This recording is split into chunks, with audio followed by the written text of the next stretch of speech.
I can safely, guys, tell you all that even fucking makes sense. I can safely tell you guys right now that I still do not have a PS5. I know everyone out there are having the time of their fucking lives right now, playing with their PS5, enjoying themselves. But here I am still with my PS4, and I think that's awesome. I fucking think that is fucking awesome. This is another live episode. YT has a lag, but it's okay. This is a live edition of Around the Point here on YouTube.com, ladies and gentlemen. It is November the 15th, 2020. And I, as you can see, I am rocking my Pizza Planet shirt. I'm sipping Fruit Punch Gatorade. And I said this a long time ago. I do not like Fruit Punch Gatorade. Not because I hate it. I just don't like it. I grew up on it as a kid, but here I am drinking it. And to make this even crazy, I'm drinking Gatorade Zero. God damn it, yo. They got me Gatorade fucking zero, but it is what it is. It is what it is, okay? It is me, it is Steve, and I am not alone here. I'm here joined by the good brother all the way, this time in Sacramento, California. He is my John Draper, the one, the only, Dave Sack. Dave, what's up, brother? How you been, man? I'm doing all right. It's an honor to be compared to John Draper on that one. I'm all right. You know, this week has been freaking crazy in wrestling news.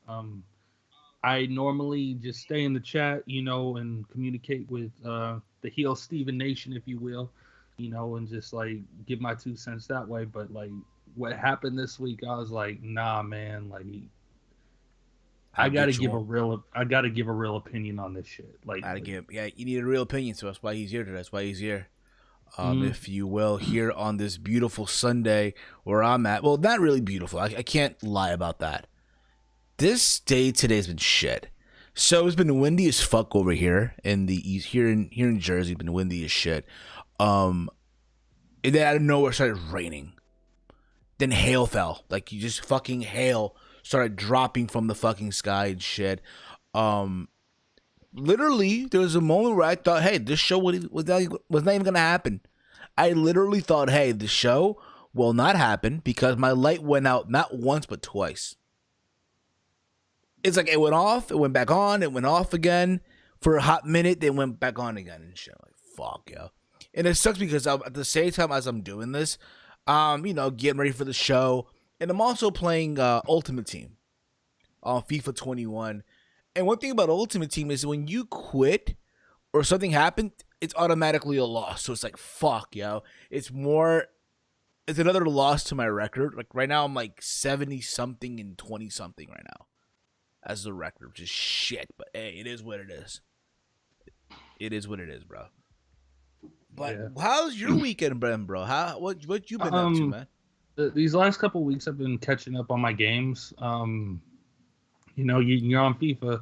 I'm actually have been I spent the last couple of years collecting a big amount of games, but then would just only play GTA online. Okay. Lately, I've been catching up on games that I haven't played that that have either just like over the past couple of years had re-releases on PlayStation 4 from PlayStation 3. I just finally, for the first time, beat Batman Arkham Asylum. I'm knocking out that trilogy. And then I'm also, other than that, I just beat Mortal Kombat 11 completely. So I did the story and then I did Aftermath. And if you haven't played that, the Aftermath story is really good. It's the only thing I don't like is the ending, and I'm not going to spoil it. All I'm just going to say is it's like they keep in story mode fashion of how they do it. They give you options of, oh, you can fight as this character or that character. And I don't like that they do that at the very end, because that means it's just too similar for me to like freaking arcade mode of where it's like there's multiple endings, you know. It's like, let there be a genuine ending. And that's how they fucked it up. Other than that, great. I'm contemplating where to go. I'm finally, because like I've had 2K19 WWE for the longest, but only within the past month started the actual story with that, and that's going okay. I'm almost at WrestleMania with that. I don't know if you played that either. I'll be honest with you, bro, but I don't have 2K19 anymore. Oh, you don't? I downloaded the game and then I deleted the space. You know, and not because, oh my god, I'm looking forward to fucking 2K20. No, by no means at all. I bought other games and it just didn't have enough space on the PS4. So I'm like, fuck this. Am I really doing anything on 2K19 other than CAW? Right. I mean, all the other promoters, like, oh my god, we sound like fucking nerds right now. Yeah. All the call owners out there, right? They have my call. Like, all right, well, at least Stephon Guerrero is safe somewhere, right? That's all you had to do. He's safe somewhere. He's still in digital world, right? So, right. God, he's you know what I just sound like right now. You ever watch Yu-Gi-Oh when you were a kid? Yes. okay, digital world. I sound like fucking Noah in the Big Five, and Yeah. like Gozoburo sent this kid, he put his Yeah. kid into the digital world and shit, and now there's Stefan just chilling there in the fucking digital world and shit with the COH world title that is not even a thing anymore. Yeah. But you know what? It is what it is. So shout out, you mentioned it. Shout out to Travis for all the years. Yeah, bro. All the years he put into actually making it. I know, like when he ended it, he just shut it all down. There's no memories up there anymore. You can't find it on YouTube. Like, know what? Fuck it. We'll get into this shit right now. Fuck it. I know I never say anything about this. Mm-hmm. I know a lot of people were upset that, oh my god, Stefan Guerrero is the last CUH world champion. You know what I said to those fuckers? Fuck you. Fuck all of you who gave me shit from the very day I started in call. Fuck you all. Fuck all you virgins who were so butthurt over a fucking virtual reality video game. Keep that in mind. You know, that's the thing about it. Listen, and I said this on Steve's show. I commend those that are that again use call to get their way to the wrestling business, and I'm happy for those that have made their way to the business. I am happy for all those. I want them to have success and all that shit, right? Yeah. But for a lot of them, this is the closest shit they will ever get to the wrestling business. Other than sitting ringside to an actual event. Yeah, this is the closest shit they'll get to being within the business. Call. But again, that's nothing, and there's nothing wrong with that. There's nothing. That's awesome. Cool, it's a promo builder. That's what it really is. What it is. It's a promo builder. Exactly. I mean, like, they have the Performance Center in Florida for WWE. Not every promotion has that, you know? And it's like some people who get signed to the WWE aren't independent wrestlers. So It's like that's their first experience of building, of how to cut a promo. But people, I'll use a perfect example. Shout out Brandon Wolf. That's an independent pro wrestler. I'm happy for that dude. I'm happy for him. That's an independent pro wrestler. He's won a championship before. He used that same name in call, and like that's how he built himself up with promos. And it's like if you can, that shows if you can do that from scratch. One, you're doing it from scratch. You're doing it without like being taught how to do it from a pro. Two, you're getting consistent criticism on the regular, not just from the viewers, but from the community in which you're a part of. Exactly. And it's like, and then the third part. But for whatever reason, when I came into the scene, right, it's like, yo, it's like the Antichrist just showed up, yo. Holy crap, yo. You had a badass attitude, and it's like, not even that, but it's like, yo, I just went into it like just having fun. Yeah, that's what it was for me at the end of the day. And listen, I'll be real about it. I even asked Travis. Here's the thing: I never politicked. Hey, you better have me win the title. No, I never did that. I didn't need to do that. I didn't need to do that either. Like, yo, if Travis wanted me to hold on to the title, win the title, awesome. If you wanted me to be the next Caleb Blair, then so be it. It is what it is. We're just throwing names out there now. I'm not. But what I mean with that, I don't mean like, oh my god. But what I mean is, he in his cash in, he lost. Mm-hmm. If you want me the next one, then so be that. That's what I mean. I'm not trying to throw shit at nobody. No, bruh. No, I understand. I know that the people who don't like me in call. Let's just get that out of the way. And it bothered them that this nobody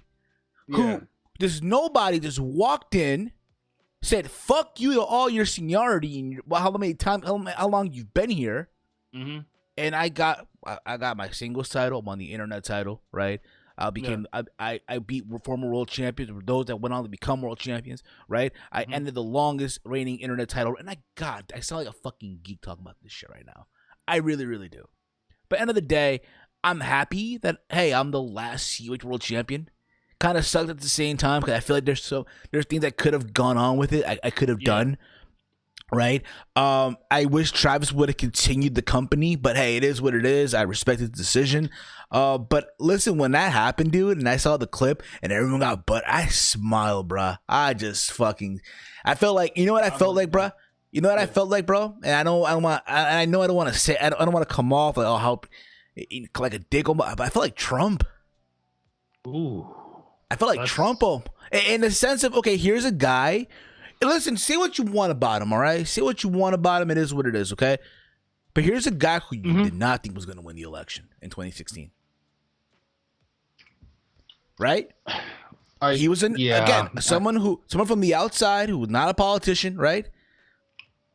And he won. Holy shit! Well, and now look what happened. Holy crap! Now look what happened, right? Yeah. But that's what I'm trying to say. I feel like, oh my god, like yo. But the thing with him though is just like, and I'm not trying to go too deep into politics. This isn't a political platform. Even though I will say this, COVID mania is running wild, big time. Yes, it is. 2 weekends in a row. Two weekends in a row. People were celebrating and partying in all parts of the country when Joe Biden. Some people call him Sleepy Joe Biden. All right, my man. Some people call him Sloppy Joe, but I call him Joe Biden. Right, President-elect Joe Biden. When he became the president, when they announced him as the winner, right? People were partying all over New York, Philadelphia, Atlanta, you name it. They were partying, right? They were large gathering. People were not wearing masks, right? And then literally yesterday, on Saturday in D.C., they were doing the Million MAGA Moron March, whatever the fuck you want to call that, right? Right. And again, people with no mask on and all that stuff. But at the end of the day, listen, what's fair? Listen, at the end of the day, people did it the week before. People doing it now. It is what it is. Yeah. Just a quick minute since you made me the mod for this. Cool. Shout out to Legendary Howard. Shout out to Silver Surfer. And shout out to Little Fettuccine 69. I love that kid, yo. They're in the chat right now. Thank you guys for being in the chat. You guys are awesome as always. You see, guys, we talk a little bit of politics, a little bit of CAW. Shout out to COH. Shout out to the legacy of COH as the last. I did want to just say real quick because you were talking politics. It's funny how you mentioned. I almost said relating that to Trump. I almost said fuck you, you know who, but I'm not gonna say it. I almost did. The only reason where it's really interesting with him is it's just like if you track back a lot of his like go back to like the late 80s, he did an article, Donald Trump, saying that if he ran for president, he'd run as a Republican because Republicans are idiots. Nah, first he went as an independent. I think he went as I recommend you guys watch this because again, I'm random as shit with Netflix. I don't really go for specific. I know Cobra Kai's coming out in a couple of weeks or next year, right? Coming out next year, January 5th. January 8th. But if you want to plan it out and have a big hype party, December 15th. If you do December 15th, you can knock out Karate Kid 1, 2, 3, then the next Karate Kid, and then December 19th through January 7th. If you can do an episode a day, knock out all 2 seasons of Cobra Kai. Then the very next day after that, season 3. May I recommend you guys? Okay, there's a thing on Netflix called Trump: An American Dream. Watch it. It's a 4-part episode. It talks about Trump in his early years, how he became a developer, right? How his first project was the Commodore Hotel in New York, how he got into the casino business. It talks about his marriages, right, to Ivana, Marla Maples, Melania, and all that. It really goes deep into all that stuff. It really, really does.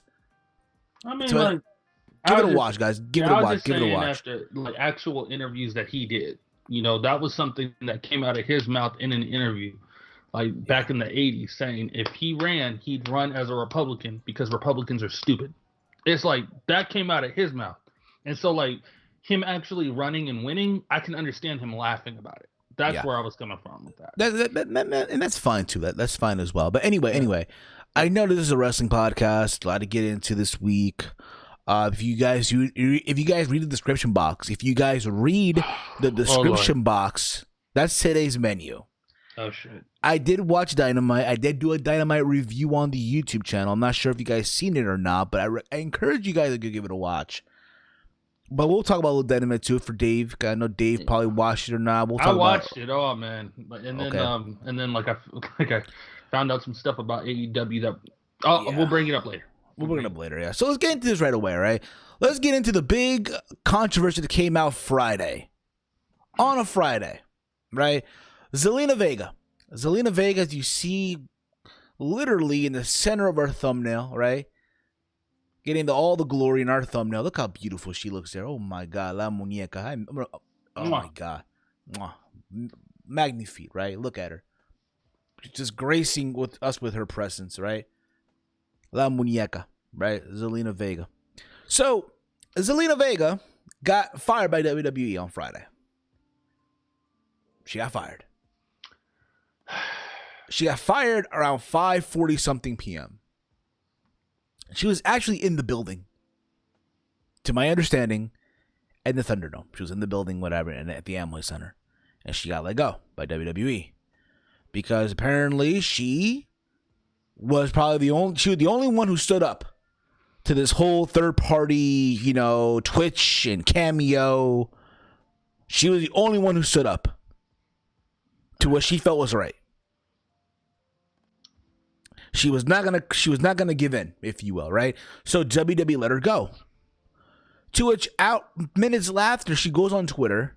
She writes she supports unionization. Now, mind you, I did not see this tweet. I saw it on a Facebook page.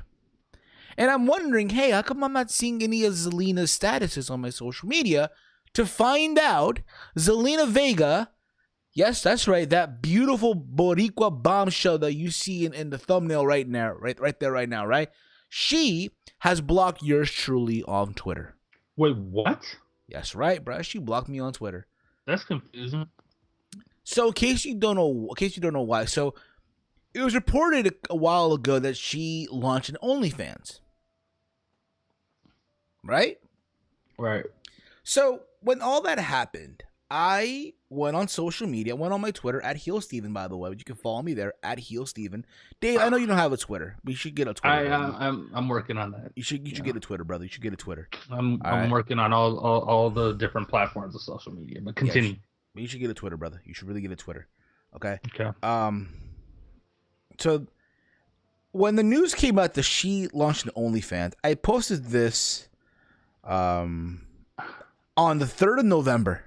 I'm not on Twitter, but I think I know what you said. So this is what I posted, right?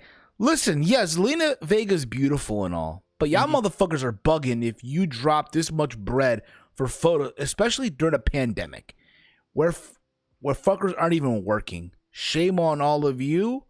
Shame on you all and her. Now, in case you don't know, Zelina Vega does have an OnlyFans account. She does. Where she charges you. Now, keep this in mind. I am not here to bash her. That's not my intent. Right. I commend her for what she did. Just like everyone else has commended her for it. Right? Everyone else on social media has commended her for standing up for what she believes in. That's important here to realize. That's awesome here. Keep that in mind. I'm not, at no moment am I here to bash her or criticize her, all right? Just keep that in mind as we're talking about this, okay? Keep that in mind. Okay? Where was I here? Where was I here? God damn it. Fucking hell. Power rank all 5 Karate Kid movies. I have not watched all of the... I got it. Well, Dave, I'll let you do that. I'll let you do it eventually. Where was I here? Okay. So, she charges you $25 a month. That's the monthly fee. That's a monthly fee to subscribe to her OnlyFans. She goes by Megan Minx. And if you think I'm capping, that is her OnlyFans. Okay. So there's that. That means what, like, because with OnlyFans, there's additional fees. So, like, is she charging to talk to you? So, here's the thing, right? It reads here, no news, read bio for prices on personalized photo sets. Everything is non-refundable. Exclusive photos, some never-before-seen photos, videos of my cosplay, lingerie, swimsuits, and more. To buy personalized photo sets that won't be posted anywhere else, you choose the look, cosplay only, full, authentic cosplay, lingerie swimsuits, no nudes, please do not ask, include semi-nude, must have a top and bottom. These prices include the purchase of one outfit, and if you'd like multiple outfits, you must purchase these other. You must purchase the other outfits. So for one photo, Oh my god, it's gonna cost you a whopping $500. oh hell no! Like For I'm five sorry. photos, $750. Now, let's say you want, in the words of Tye Dillinger, 10 photos out there, right? If you want 10 photos from Zelina Vega or Tia Trinidad now, or Megan Minx on her OnlyFans, it's going to cost you $1,000. 10 photos, $1,000. Oh my god. Now listen, this is the reality though. There are people, and this is They would do it. that will do it, yes. Because let's be real about it, wrestling fans are so gullible. Not just wrestling fans, like, But a lot of these thirsty fucks who are afraid to talk to a woman in real life. hate to say, but the simps. The simps, yes, the simps. And it's funny, I had this discussion sort of on Twitter on Friday morning as I'm getting a haircut. Yeah. So Fight TV posted this tweet out. What comes to mind when you think of this company? And it was AEW. And I wrote, beta fuck, wrestling, simps, some shit like that, right? And then I wrote around Twitter, this is what I wrote. Okay, and people, I guess, were upset. Not upset about it, but I guess sort of. I had this back and forth with somebody. I think it was Gorilla Strong, but again, it was nothing, no harm. All right, no fucking harm or anything like that. All right, but this is what I wrote: broke fans who can drop money on the merch, but can't put a down payment for a car. I can go for days. Oh man. Now listen. I understand. Maybe that was a little bit. How can you say that? Because I've been there before. I've been there. I know what it's like to not have a car. Believe me, you're talking to someone that literally went his way around public transportation for so many fucking years. The bus, the train, foot. I've done it all. Okay, keep that in mind. Okay, before I had a car. Listen, I can go back to the bus, to the trains, no problem at all. I can go back to that shit. I'm humble, but I have a car. Don't get it twisted, okay? But this is what I'm talking about. Wrestling fans, let's put it this way. Pro wrestling in general is one of the few communities where you, the fan, can drop all the money on merchandise. Before the pandemic, meet and greets, right? Yep. Meet and greets, pre-sales, front row seats and shit, right? And we're not talking $20. We're talking in the good hundreds or more. Like, let's say, so the Young Buck are doing a meet and greet at a Ring of Honor show. You're at least forking over $150. Yeah. For our 2 photos and a fucking autograph signing, right? Hey, Ring of Honor's having this pre-sale for the Hammerstein Ballroom.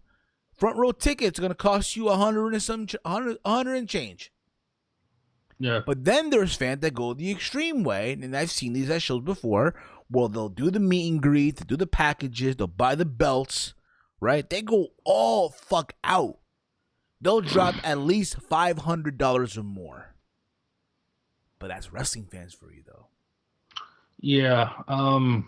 Man, there's so much I could say about this because it's like I have an opinion, and there's gonna be a lot of people who would like. I gave my opinion to a degree, like on, for example, Salt Monsters group page, and a few other group pages on Facebook. I got shitted on. Okay. Go on. I got shitted on for this, but it's because I looked at this from both sides, and so I understand it. I understand completely where WWE comes from. They're completely wrong in trying to control everything. There's a solution to what they could do and what they're trying to do. But why this is happening is the pandemic. the pandemic, I was reading an article earlier. I'm trying to pull it up now. I think it was Dave Meltzer who said, talent within WWE were getting paid for, I believe, 120 days throughout the year, like to do it, like not just regular weekly shows and pay-per-views, but 120 plus on top of that for house shows. House shows have been eliminated. And so that's where all this extra side hustling has come from, because they had been cut pay from house shows.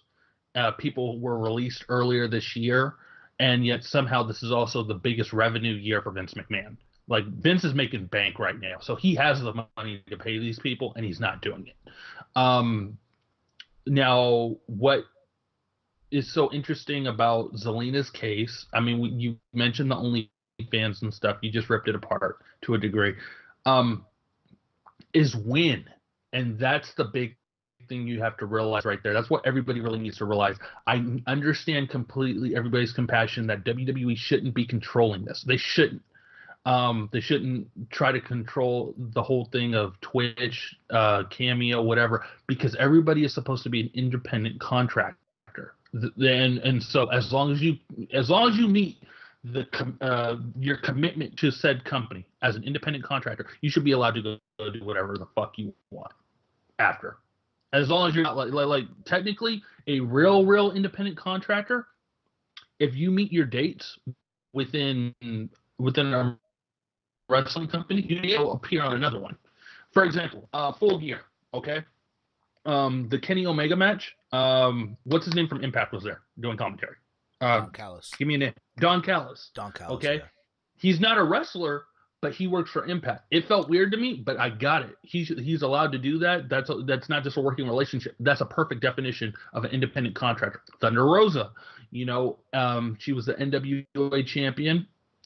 She was appearing on AEW until, she recently lost the title. But you understand where I'm coming from with this. So it's like, as long as they're meeting their dates, they should be able to do other things if the relationships are working.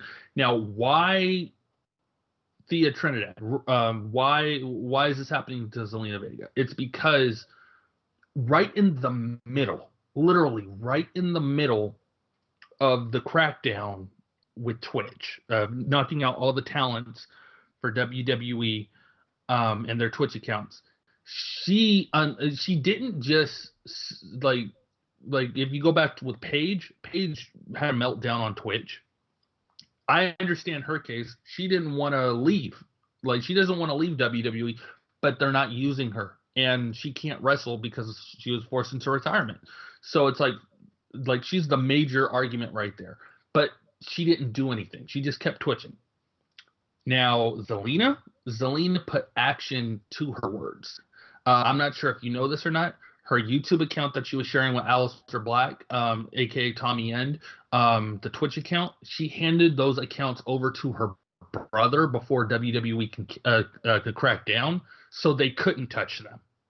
On top of that, right in the middle of this, she announces the OnlyFans, and I think the OnlyFans may have been the straw that broke the camel's back, because it's like they're cracking down on one form that basically on your side hustle, on the main side hustle that majority of people within the company are using. And then, we're cracking down. And so you instantly go into another one. It's like, it's wrong that they're trying to run everything, but you have to look at it from the perspective of, what you're working with, you're in WWE. So, like, you got to know the track record of the company. This is the company that let go CM Punk on his wedding day.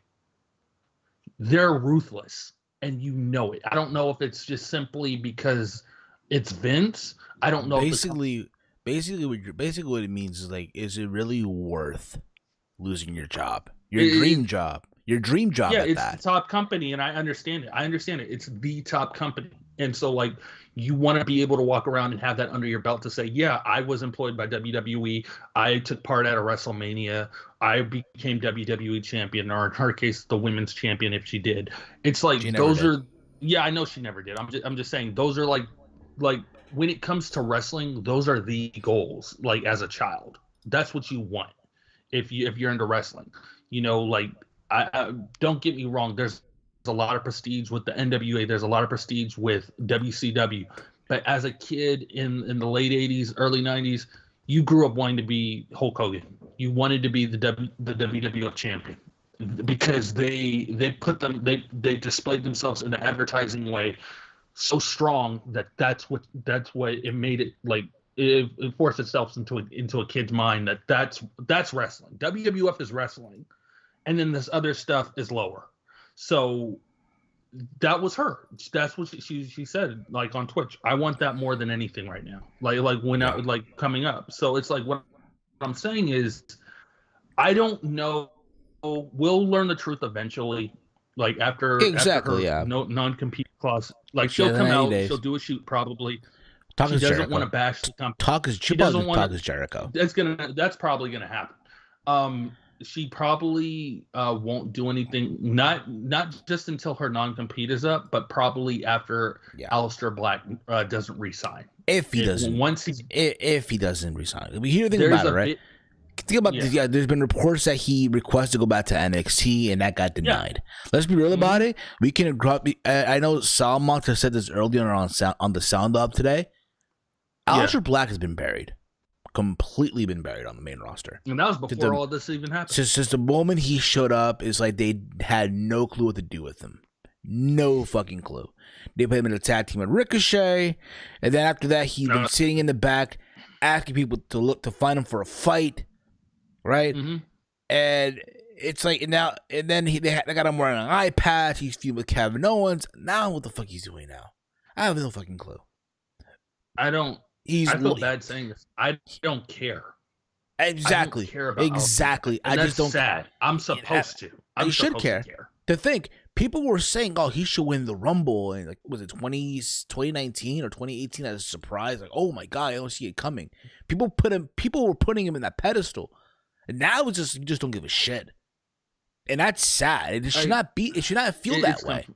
It should not feel that way. Sad. But back to this whole thing. But back to this whole thing with Zelina, though. I didn't mean to cut you off. I apologize for that. Yeah. No, it's fine.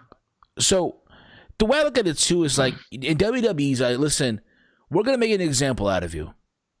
The simple as that. We're going to make an example out of you. And listen, at the end of the day, it's within their right. And I know it's not popular to say.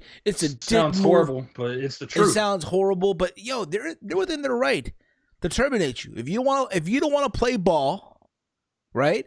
We're letting you in our court. Yep. And if you don't want to go by our rules, we're gonna let you go. Now, granted, at the same time, there's kind of a bit of I guess you want to say a hypocrisy almost, right? In the sense of, okay, there is Zelina. Now, would they do that to someone like Randy Orton, who has done Twitch before? That's the other thing. That's the other thing about her. She's not a top name. Exactly. That's what I'm trying to get at. She's not a Roman Reigns. She's not a Charlotte Flair. She's not a Becky Lynch. She's not even an AJ. Because, think about this. All right. And again, I'm not trying to, and again, but by me saying that, I'm not trying to say, oh, Zelina's is terrible. No. But as far as name value goes in the pecking order, Zelina's in the bottom right now. So at the end of the day, go on. I do want to throw this question out there because this is a very ironic comparison / contrast, and I mean it made the headlines this past week because it did drop. I don't have Disney Plus, but a lot of people do, and a lot of people watch it. That new episode of The Mandalorian, and who's in it? Sasha Banks. Bingo. But she has to go by her real name. Mercedes. But I do wonder. Is WWE in that pot? Are they getting some of that bank? They probably are. Likely they are, dude. Besides Sasha. And that's the whole thing. She was able to go do something with Disney. But it's because she's a big name. She's one of their big names. They don't want to lose her. I hate saying this, but it's like CM Punk said when he dropped the pipe bomb. Zelina's a cog in the wheel. She's amazing on the mic, but like this would hurt like hell if they lost Charlotte. If this was Charlotte, if this was Sasha, hell, I'll go on record and say Bailey. This was Bailey. No. I was gonna go on record and say if this was Rhea Ripley. I don't know about that. It's like that's their ace. That's their ace in NXT. That's the future, right, if you will. But the point is, though, because to my understanding, the NXT deals are different than the main roster deals. Yeah, they have different deals. So their deals, I think they're able to still Twitch. They're still able to do shit. They can. Yeah, they can still do cameo and shit like that. They're still able to. They can, but under the original names, though. Under the original. Yeah, the point I was trying to make is it's just like there's a pecking order, unfortunately, and it's just like the reason I said someone like Rhea Ripley is because they already have a lot invested in her to be like, oh, if Charlotte was gone, like if they lost Charlotte, they're gonna replace Charlotte with Rhea Ripley. Like that's how big she is. That's why she got that Mania match.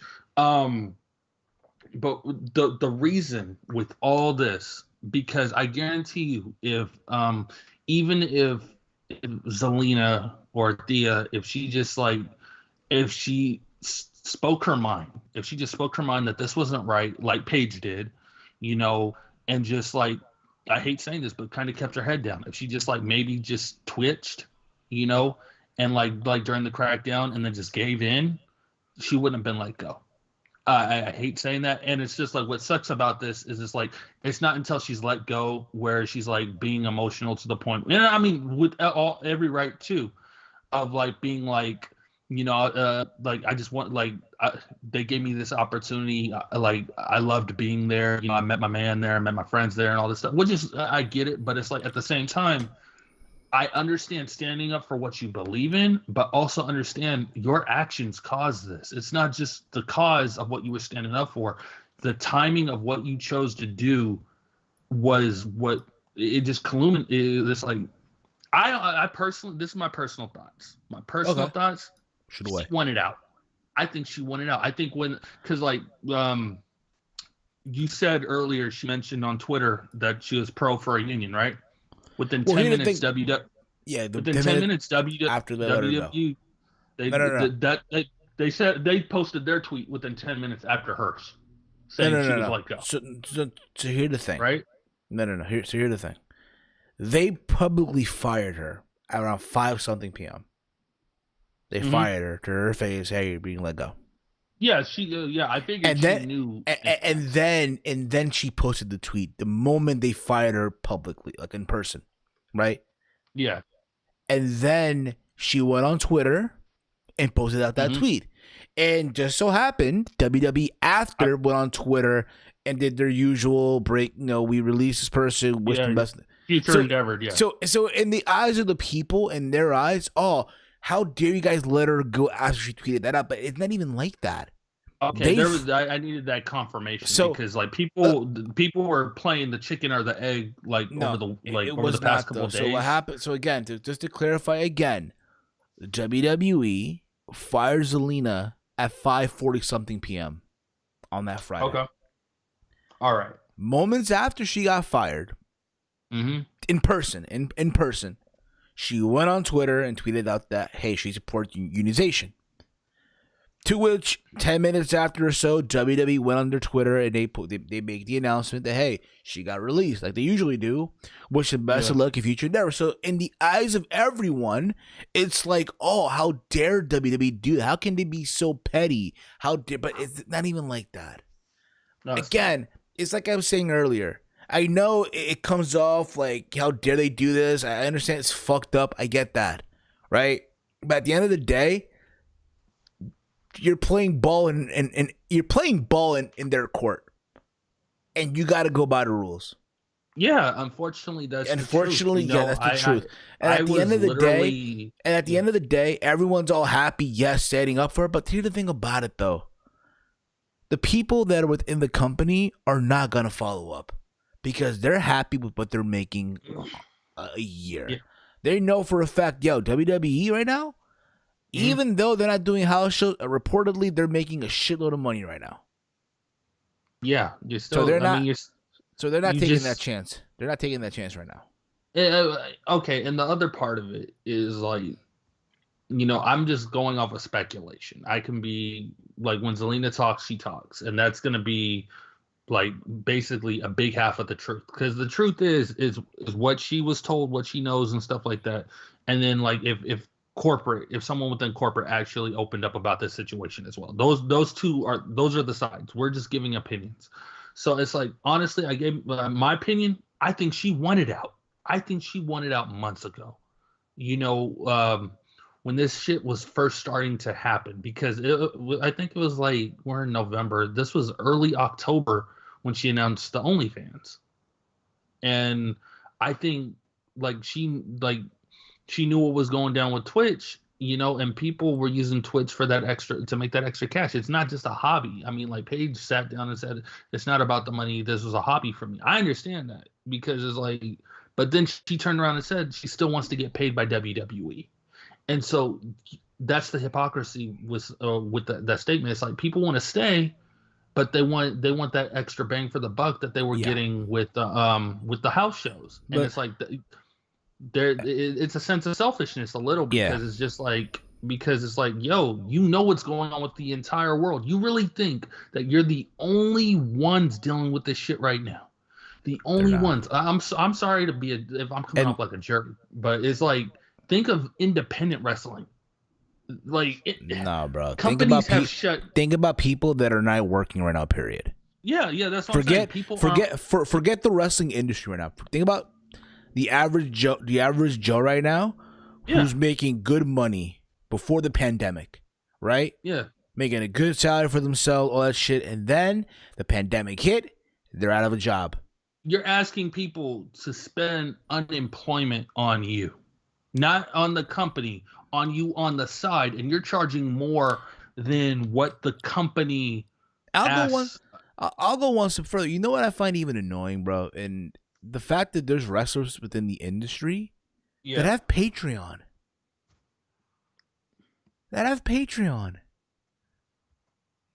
There's wrestlers that have fucking Patreon, dude. I mean, I can understand, like, but you gotta understand, a lot of them are making guaranteed, but a lot of them are making guaranteed money. Yeah, they don't need it. Like, if there's is there like a New Day Patreon or some shit? No. Like, we'll see. It's like the team. I'll give you an example. Give me an example. Yeah, please. Kylie Ray was on Patreon. For what? I guess, hey, if you subscribe to her Patreon, you get like exclusive merchandise and shit like that, and 8x10 and stuff like that. Isn't Kylie Ray's with WWE UK, right? No, Kylie Ray, the one that the one that's similar to Bailey. Yeah, she was in Impact Wrestling. Yeah, okay. Sienna was doing Patreon. I know Marty Bell does Patreon. But it's like, those are people who weren't like. You gotta give me a name. Like, if someone in WWE also have a Patreon, that's what I'm saying. Because it's just like, it's kind of apples and oranges. To my understanding, that I know of, who had a Patreon, were back when they had a Twitch channel. Tye Dillinger, my bad, Sean Spears, Tyler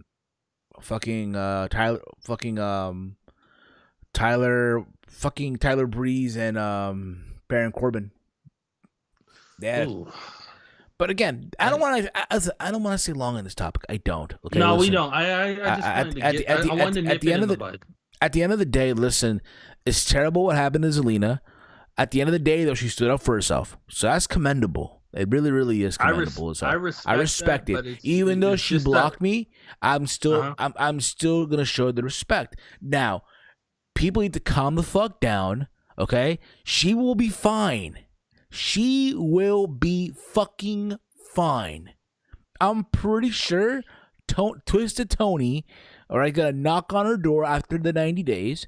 She's gonna head over to AEW, be a Tia Trinidad, right? She's gonna, on her opening night, get on the microphone. She's gonna do the generic shoot promo that they always fucking do in all these. And then in a week, they'll drop Talk Is Jericho episode.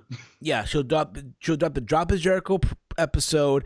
You're going to see all these dorky podcasters, these dorky YouTubers that a lot of you listen to are going to go on social media, going to go on their show, talk about, how Zelina or Tia Barry took a shot at WWE.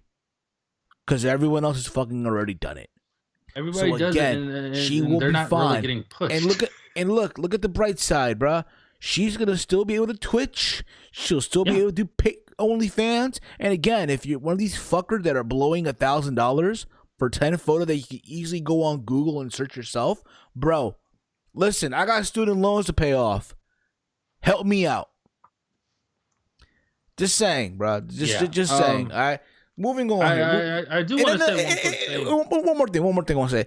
Listen, if you have an OnlyFans, this is to the ladies, okay? But at this point, I don't give a fuck. If you have an OnlyFans, ladies, if you have an OnlyFans and you're not getting naked, what the fuck? I mean, what's the purpose of having OnlyFans? I'm sorry. Listen, my argument to that. Listen. If I'm subscribing, and I'm not, but I'm just doing it out there, right? If I'm subbing to your OnlyFans and it's like $30 a month, honey, you better get naked. You better show me some tits. You better show me some ass. You better show me at least you twerking. Give me the works. Give me the goods. I am not forking over this shitload of money on a monthly base, right? Just to see you in some random cosplay outfit or to see some generic photo of you that I can easily go on Google and just do a Google search an image. Nah, bruh. Doesn't work that way for me. You might as well just have an official website, you know? You might as well, yes. Yeah, just an official website where you have to, pay to access the website. You don't, OnlyFans has become, because I don't know if you've ever done the research. Yes, it was supposed to be originally Patreon, an alternative to Patreon. For YouTubers and podcasters and content creators, and then a lot of the porn stars, a lot of the adult content creators found a loophole where they can show their their coochies and their chi-chis and shit like that. Anyway, let's listen. End of the day, let's see what happens. See if Aleister Black gets released or not. I doubt it, but if he does, I did want to bring this up real quick, as just a question to throw at you. Sure. If he got released and they both hopped to AEW. What's your thoughts? Because I saw a post about this and it really made me think. Tommy End in the Dark Order. No. The last thing. Listen, they already have a former WWE guy on that route. No, I know. Faction. I'm just they bring him in, but then that's how they use it to eventually turn him face. It's he bumps heads with Brody Lee eventually. No, I don't want to. To me, no, bro. Let's see if he does go. Honestly, I get you to think about it. Not everyone has to go to AEW. I hate that notion too. Like with FTR, you want to see these two in Impact? No, what I want to see them do is let them explore the indies first. Be the journeyman, if you will. I wish that was the case. I'll give you an example. Okay, look at Cody before AEW. When he left WWE, when he left WWE, Cody he wrestled at Evolve. He wrestled in Impact Wrestling. He did Ring of Honor. He did New Japan. Think about it. 2016, when Cody left WWE, he was the first guy that I know of that in the span of the year wrestled at WrestleMania, Bound for Glory, Final Battle, and Wrestle Kingdom.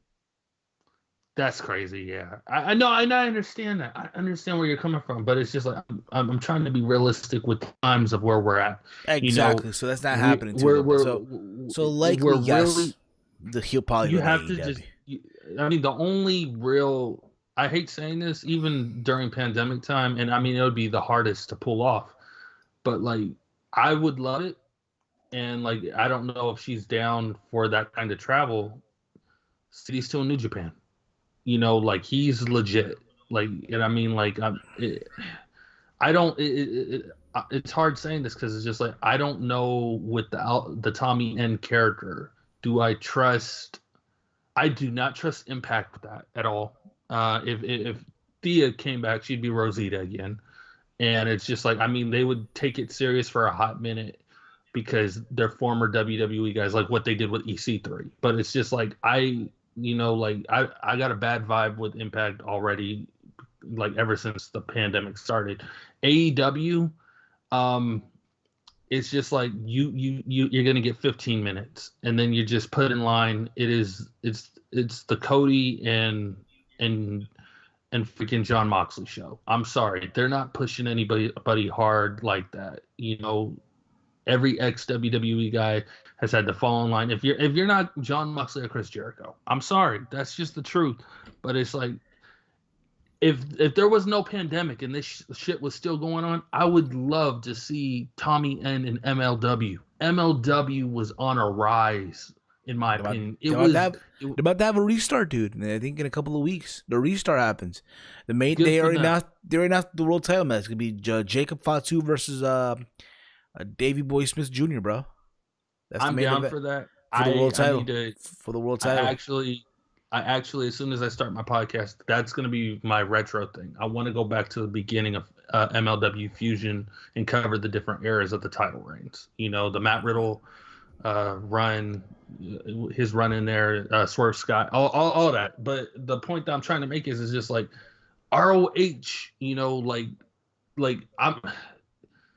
they're at the bottom, but it's like they could use someone like that. You know, MLW could have used someone like that if there was a crowd, but it's just like you have like the choices are really limited of what you're gonna do because of how these companies are using, how they're going about with this pandemic. Like they have audience in AEW, they're slowly getting the audience in WWE, and so it's like do you really want to be a part of an empty audience company, or do you want to be a part of something with a little bit of you gotta remember, man, the vaccine is coming. Supposedly, the vaccine is coming. Supposedly. The vaccine is coming, but we'll see. Anyway, let's move on from this topic, okay? Let's get into some more. So, 2 days ago was November 13th. Friday. That's Friday, yeah. When Zelina got released, it was also the 15th year anniversary of the death of Eduardo Gory Guerrero.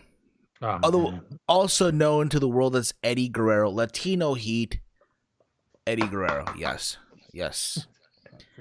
And the thing about it, I was gonna do a video on this. Mm-hmm. I had a video ready to go, but my audio was just off. So at the same time, I became a lazy editor too. So I was like, "Fuck this! I'll just talk about it on the podcast." Yeah. Even it's crazy to think that it's been 15 years, dude. It's crazy to think it's been 15 years since Eddie passed away. And for me, 15 years, even that, right?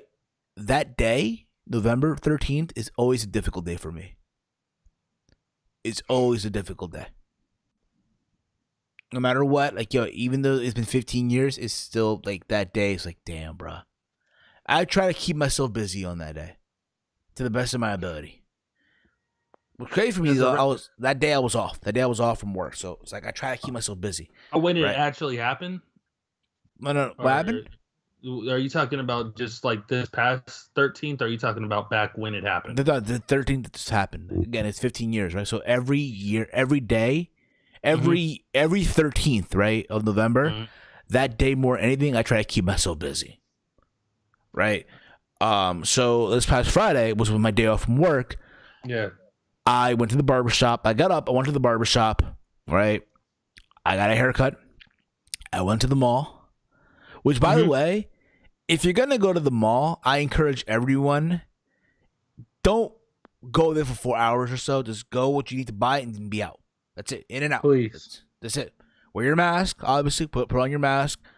But just in and out. That's it. I know back in the day before the pandemic, people would go to the mall and they'll socialize and all that stuff. Nah, bro. Right now, just go to the mall, buy what you need to get, and just be out. That's it. So after that, I got home. I made my grandmother and my mother dinner. I made them a carbonara. Okay. Then I went to the gym. And then I went back home. I saw Peru versus Chile with the World Cup qualifier soccer game, and Peru lost 2-0, but that's besides the point. And then I saw SmackDown. But again, that day, November 15th, will always for me be November 13th, I'm sorry, will always be a difficult day for me, no matter what. It's a tough day.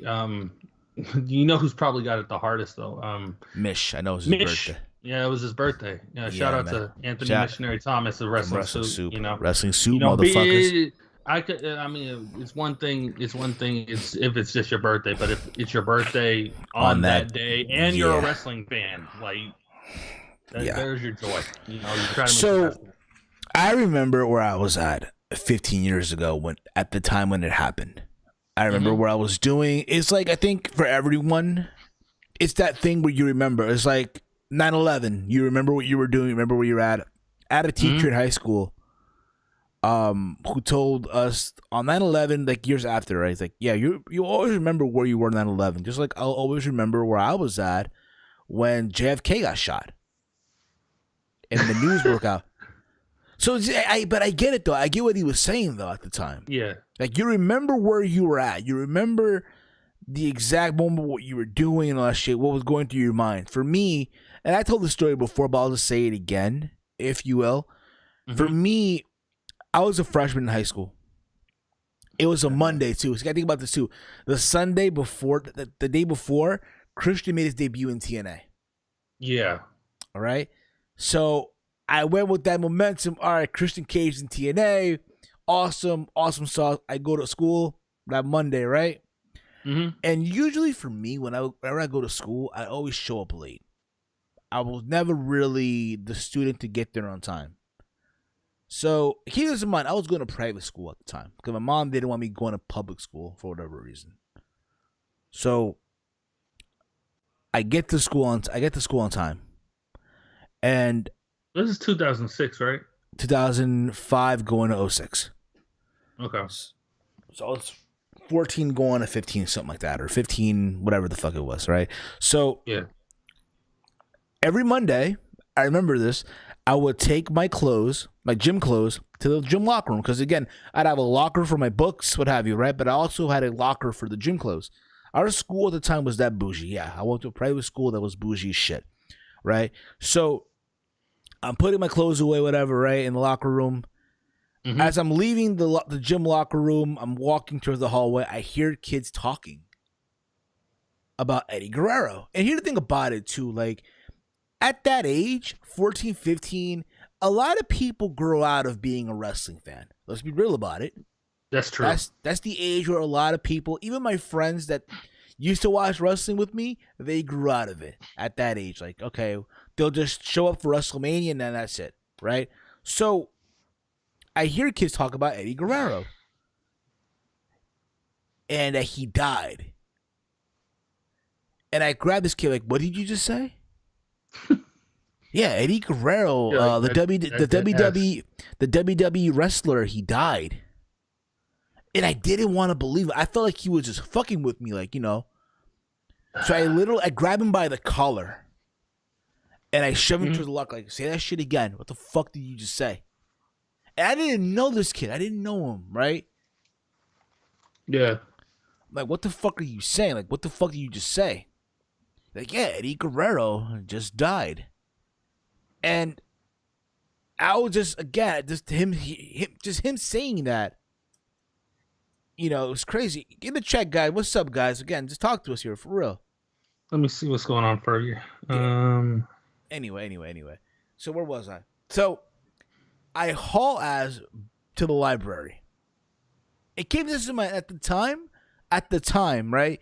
I wasn't familiar with dirt sheet sites. I was one of those innocent fans. I was still one of those innocent wrestling fans, right? If you will. I don't even know who the fuck was Dave. I didn't even know who the fuck was Dave Meltzer at the time. Who the fuck is Dave Meltzer? Right? Yeah. So I go to the computer and the first thing I do is I go on WWE.com. And there it was in the center, like the main article. Eddie Guerrero passed away. I'm like, oh, I couldn't believe it. Like, holy shit, this can't be fucking true. And there it was. Breaking news. He passed away, whatever, right? Yeah. And I think in his hotel in Minneapolis. Right? Was it Minneapolis when he passed away? Oh, I forgot all the details, unfortunately. Like, yeah. But there it was. I'm like, holy shit, this really, I can't believe this is actually happening. Like, my world just went upside down, right? Can you think about it? I was a big Eddie Guerrero fan. My parents were too, because, oh my God, here is a Latino wrestler doing his thing, right? Yeah. So I find out what happened, that he passed away. I didn't want to be in school. And it sucked because I found out the beginning of the fucking day. Not even like at the end of the day or like the middle of the day, the beginning of the day. I go in the homeroom with an angry look. The girl that I was dating at the time, she didn't know what happened. I didn't tell her shit. Oh, man. I didn't tell her shit until like later on in the day. Mm-hmm. But still, I was quiet the whole fucking day. I didn't want to be bothered by nobody. Right? I remember hitting my mom, yo, can you please pick me up? I do not want to be here today. She's like, no. Oh, man. I get it, cause bro, she was forking over like $7,000 a year. Oh yeah, because you're at a private school. Yeah, I'm not. What the fuck do you think this is? Like, what the fuck? So, I get home, right? I go to my room, and I just let it out. I cry in my room. Damn, this. I couldn't. I couldn't cry in school. I couldn't, because again, the idea is I'm a grown ass man, right? Right. I'm not gonna cry in front of the whole fucking school and shit. Be called Crybaby Steve. What the fuck? So I'm just crying it out. I'm crying. Yeah. I told my parents. I told my mom and dad what happened. They're divorced, by the way. I texted my dad like, "Hey, this is what happened," and shit. Right? I told my dad. Mm-hmm. I told my mom what happened too. So I cried for like a good, like, I got home around 2 p.m. around there. Mm-hmm. I cried till like 6 p.m. maybe 7. I'm like, you know what? I'm gonna watch Raw. And then I saw the Raw tribute that they did, and that it just went worse. Like, damn, bro. I seen everybody give their tributes and all that stuff. What really hurt me the most, though, and it's crazy to think about it now, was seeing Benoit cry, dude. Oh, man. Not again, at the time, not knowing what would happen years to come, but seeing Benoit just lose his shit on the air, I was like, damn, bro.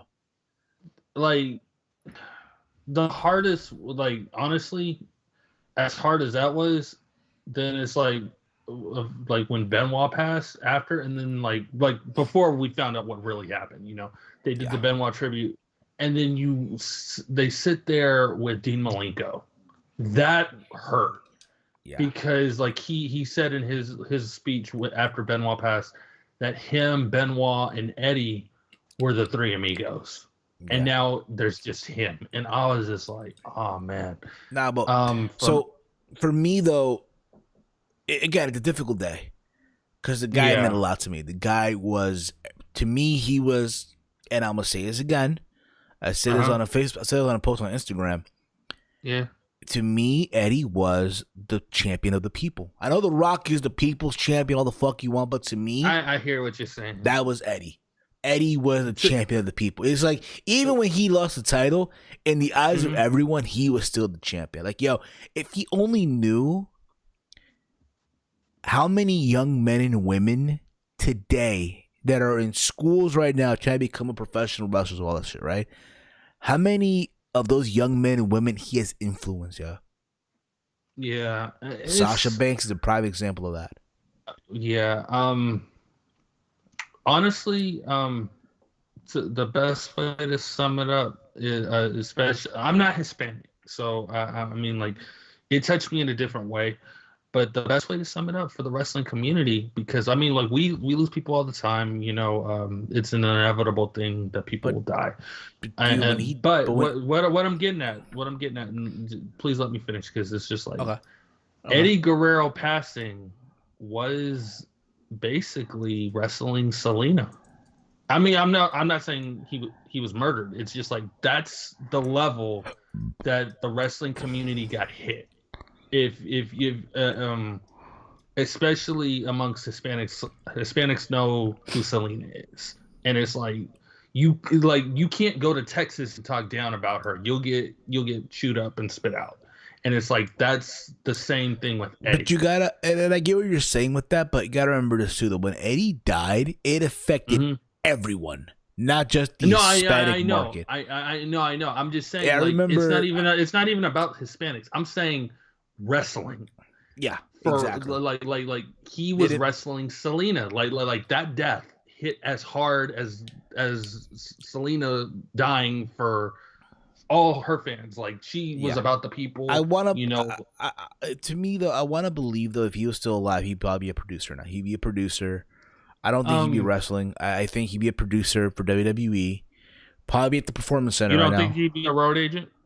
Yeah, like that, a Performance Center coach, or maybe something behind the scenes helping out or shit I like that. I honestly think if we because like one I don't really have the memory of like when he passed. I just know that like I wasn't really into news. I wasn't really because this happened like maybe a year before I graduated, so I didn't really have a lot of internet access. It was still dial up and shit. But I found out at the tribute show on SmackDown because I didn't have access to cable then. So the SmackDown tribute show is when I found out. And I mean, like prior to that, people were talking about it. It was on the news and shit. I didn't believe it.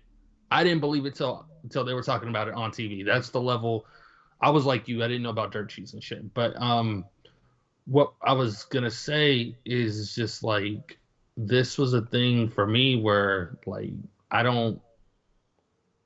I'm like it hurt on a different level of it's just like this is it was the first one. You know, we've had so many different losses, you know, over the years. Andre the Giant passed, you know, all sorts of people, but it's just like Eddie was such like it's weird saying this because it's like he wrestled so many years prior to his passing. You know, he was in WCW, WWE, but had he not passed, I'd say one or two things. Either I hate tying it to Chris Benoit, but I think possibly that like because I think that hit him truly hard to the point where that could have affected what happened. I think the two would both be alive and they would have opened a school together. I think Probably Eddie would so. have he probably would have Pro- opened a wrestling school or he would be working maybe he would have jumped to TNA as an agent. You know, Who I don't knows, dude? see Who really because knows? Again, his brother was over there. His brother was yeah, over there doing commentary, so I'm there could have been, and it was he was getting older. It would have been an easier schedule, um, but I think possibly, I think had he not passed, and I know they did a little bit of work with Vicky. I think as the years would have progressed, his daughter would have she would have pursued wrestling a little harder. yeah. I think Shaw Guerrero would be a legit wrestler. I mean, like she off and on appears and like does some stuff, but it's just like I think Yeah, me personally, you get that extra push when you have like your mom or your dad who's in the when you have someone in the business, you get a little bit more passionate I about it. rem- It's I remember there's an episode of Lucha, and again, I never really watched Lucha Underground like that, but there's an episode where she was there like the ring announcer. I yeah, think it yeah. was famous. It was Ultima Lucha. Yeah, it was famous B who like interrupted her, and she did the Three Amigos. Yeah, I thought that was awesome. But and then anyway, like prior to but that, she was but in NXT. yeah, but for me though, again, to me again, Eddie was everything, if you will, right? I remember I had the opportunity to see the guy twice wrestle Survivor Series 02. He was Uh huh. part of that triple threat tag team for the SmackDown tag team titles. Him and Benoit, Okay. him and Chavo versus Benoit and Angle versus Edge and Mysterio. Um, and then No Mercy 04, it was him and Luther Reigns and all that He stuff. But was he was a part of my first wrestling experience. I went to a super show, so that meant that they air you saw Raw live and then you also saw the SmackDown taping back to back. And so I think this was the first year that Cena was on Raw and it was the memory I have from that is that it was the it was the night that Eminem debuted on the Cabana, oh wow, and so they debuted, and then there was their match against Eddie and Ray, and so it was the night Eddie turned. yeah.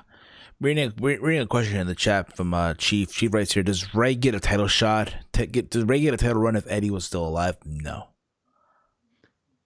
Not maybe later.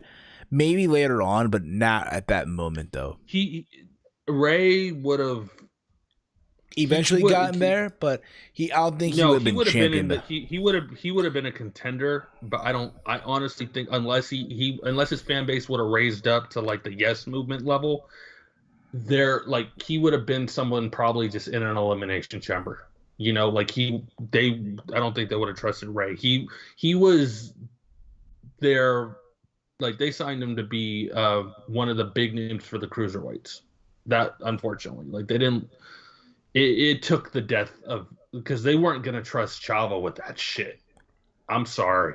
Like I know that's his nephew and stuff, and I'm not trying to badmouth Chavo Guerrero. I'm not trying to badmouth the Guerrero family, but it's just like Chavo. Like you're not your uncle.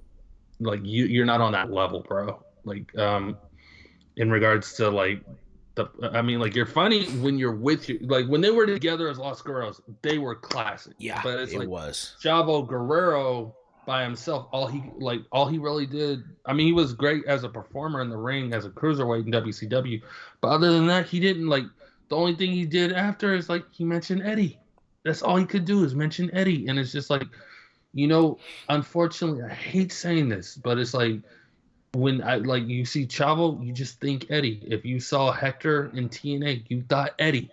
He looked like Eddie. He looked like Eddie. He looks identical. Like they. It's like holy shit. It's like, is Eddie still alive? But again, I don't want to prolong this either. But again, guys, if I are you guys, and again, I know there's a lot of people out there who were born when Eddie died, who probably didn't really see the guy live. But again, if you have a chance, go out of your way on the network.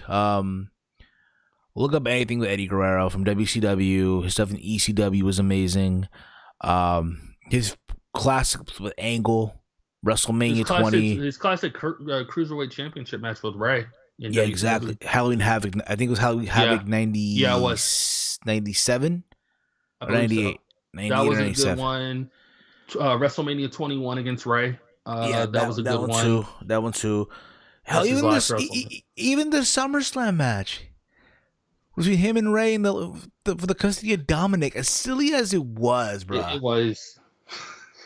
It makes you appreciate, Eddie would make it work though. You gave Eddie chicken shit, he turned it into chicken salad. He turned that shit. And don't forget Eddie Guerrero, and Brock. Eddie and Brock no way out. No, I was gonna say he makes the top 5, not top 10, top 5 list for bloodiest matches. Yeah, him and JBL. And his that shit chair that chair shot. Holy crap! Oh, yeah, like every time he breathed, that shit was coming out. Yeah, like that's how bad it was. It was, but he's got good memories, but then he's got like if you need a little bit of extreme in your wrestling life, that will deliver. And I'm not even talking ECW, but I mean Eddie. He had a little bit of everything for you, my personal favorite Eddie Guerrero memories. I loved when he feuded with Big Show, on SmackDown, because there's this one segment where this Mexican guy came with some food for Eddie, and then Big Show took it. Yeah, he spit on Eddie. I remember that. He spit it and stuff, but then it turned out Eddie actually had X-Lax in it, and so like. The joke was that Big Show was shitting himself in the ring or something, and then Eddie took all the toilet paper. And then my other favorite memory was just the whole Eddie China Mamacita thing. I loved that. I loved it too. That was gold. I love that more than anything because it's just like prior to that. And like anytime like you would look at China, like she was just like, oh, that's the big woman who can kick your ass. She's a badass, But then she became Bae. She became Bae. Yeah, she became Bae, and it's just like it's interesting saying this, but it's like that. Like in the wrestling world, like of all people, Eddie Guerrero is the first person to really, like it just worked. It worked that like he saw her as beautiful. And it's just like, despite the plastic surgery and stuff that she got, it's just like you like it's a weird comparison saying this, but had Enzo Amore not gotten in trouble, I would have loved to see how that was going to play out between him and Nia Jax. That's just me. Okay, I guess. That was just me. But to put a bow on this real quick, again, Eddie was amazing. I know I keep on saying this shit, but I'm gonna just keep on saying it. We miss him. I know I do. I ain't gonna lie to you guys. A part of me on Friday, I kind of cried a little bit. Posting that shit on Twitter and Instagram, I kind of cried a little bit inside. But yeah, we miss him. I do have one quick story about Eddie that actually this past week there were some headlines. So this happened at an independent show. I saw it briefly. So the actual independent wrestler's name is like it went in one ear and out the other. So at an indie event, a heel did the Three Amigos, and during it he said "fuck Eddie Guerrero." Fuck him. And he said. Like, well, one, he was in character, of course, and then the internet chewed him up and spit him out, and so like within 2 days he apologized for it, and he like gave his explanation. I was in character when I did it. It was character, like bro. Listen, character or not, bro. And the time, but it was the timing. You don't do that. Character or not, timing. You just don't do that, bro. It's like it's like a Big Show where say fuck Andre the Giant. You don't do that. No. Right. Plus, there's a difference between that and like what Seth did on Friday. Seth trying to do the Three Amigos against Ray on the day of.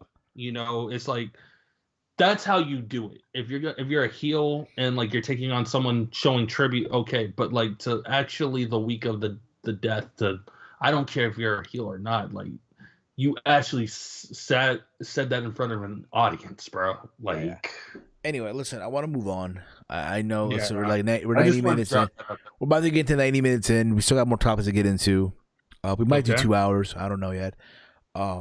Maybe if we do rapid fire. I don't fucking know. But if you guys have questions as well, drop in your question. We'll answer them too. She says you never cross the line with someone who has passed. Exactly. Just don't. You just fucking don't, bro. Ticketmaster. So Ticketmaster, bro's in the news as well. So as you guys know, we're still in this pandemic and everything's basically canceled.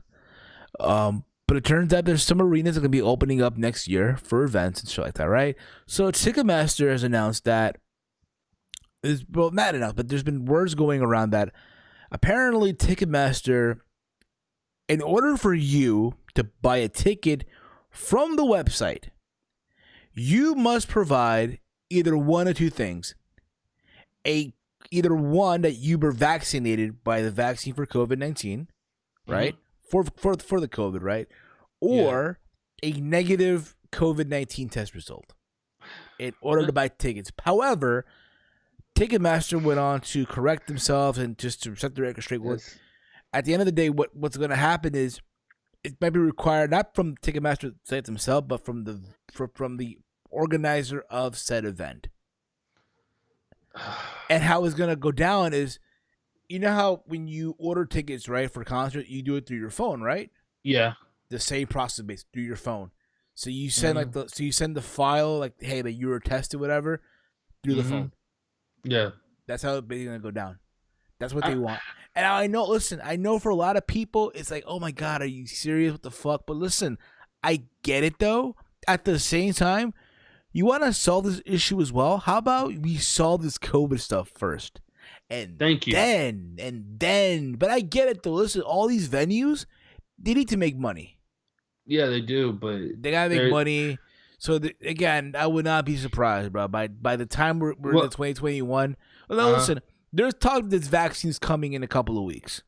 This vaccine, right? They're talking about this. I know Trump did a whole speech at the Rose Garden on Friday saying that it's gonna come out in April. That people saying December, depending who you talk to, really.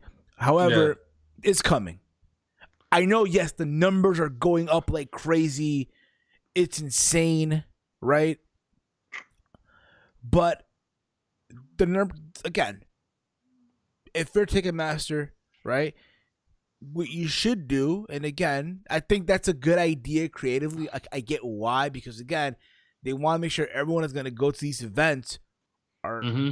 are healthy, are healthy. They're not, they're not sick or anything. I get that, but don't be surprised if WWE, once they get the green light to have fans in the buildings, 'cause you know what's going to happen. They already have fans in the buildings. I'm talking about I'm not talking the COVID Wrestling Center. I'm talking about the in arenas. Oh, like when they actually are traveling again. Okay. Yeah, it's gonna happen, and it's not just for WWE, but also for AEW. AEW too. So I get, but at the same time though, bro, the best way to do it is have the shit be sold first, and then start selling tickets and all that shit. Speaking of, and I know we mentioned this earlier, but Andrew Yang came in the conversation as well. I don't know. So I'm not talking. He's the politician who tried to run for president. But yeah, and he lost. He wants this shit unionized. Like, but here's my thing about it, and I know we're talking about this with Zelina Vega earlier, but here's my thing, bro. Cody Rhodes did an interview a while ago. We talked about how having a union can ruin the wrestling business. Yes. I hate saying that, but it's true. I know, it's so true. But I love the narrative that, okay, Andrew Yang is going after Vince McMahon, but yet here's Cody, who's an executive vice president, who stated that Andrew Yang is nowhere to fucking be seen. Hey, Andrew. You know what's funny, too? My brother, Chase Oliver, go check him out, by the way, pointed this out on Twitter. Hey, Andrew, listen. Go after the entire fucking wrestling industry, not just one fucking company. He's going after the top dog. That's why. But you gotta understand too, though, bro. You gotta be. I want to see a level playing field, not just go after one company. Go after the entire industry. Granted, having a union is gonna fuck up a lot of things, bro. I'll say this about the whole, well, two things, because like one, I wanted to give a quick note about the whole Ticketmaster thing, and then I'll give my note about my opinion about the union shit. The big problem with the Ticketmaster thing, if that's what they want to do, like if that came out, then that limits pre-order sales. Think of like prior to COVID, WrestleMania tickets went on sale like over 5 months in advance. All right. And if you have to show proof that you took a vaccination or like proof that you've been tested, that has to be within at least a 14-day time frame. So like that's basically telling, like, if you paid in advance, months in advance, and then you can't show documents within 14 days of the event, you're screwed. You know, like you're screwed. So like that's basically saying that they have to limit when event tickets go out with that. And then with the whole Andrew Yang situation and unionizing, my big thing with this, and like it sounds good on paper to unionize, but it's like it's gonna change if a company unionized, because technically, if Cody wanted to, now is the perfect time to counter this shit. He could look. AEW, they're supposed to be the alternative, the big competition. They could look at this shit and be like, oh, WWE's fucking this up? Well, we're going to fix it. We're going to be the company that not just is the alternative. We're the company that is the grass is greener on the other side. They don't have a union. We're going to start a union. You know, shit like that. But the problem with the union in wrestling, it's going to completely change. If it happened, it would completely change not just how people look at the business, but how wrestlers look at the business. Everything will become a legal matter. Everything eventually over time would become a legal matter. And I'm afraid it would get to the point even of booking. Booking would become a legal matter. And I would hate for the day to come where someone is taking a promotion to court because they didn't get booked to win a fucking belt.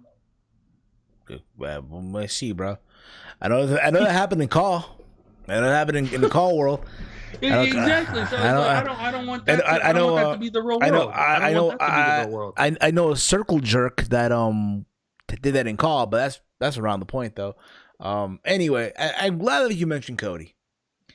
So Cody Rhodes was interviewed he was a guest on the Unrestricted podcast. This is an AEW podcast that they have, right? Hosted by Tony Schiavone and Aubrey Edwards. Right. And because Cody Rhodes is back, Cody was a guest on the show. And they talked about the whole chair shot incident that happened with Shawn Spears. Yeah. As you guys recall, at Fyter Fest last year, it was Cody versus Darby Allin. It went to a time limit draw. After which, Shawn Spears came out and just hit Cody with the steel chair and got everyone talking. Apparently, Tony Khan and John Moxley gave Spears shit for it once he went to the back, right? Yeah.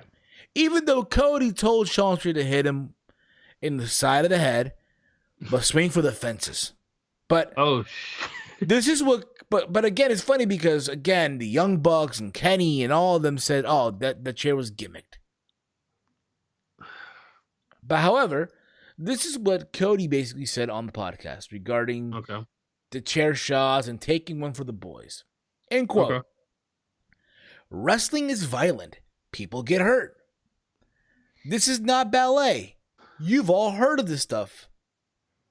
Now, I don't want anyone to get hurt.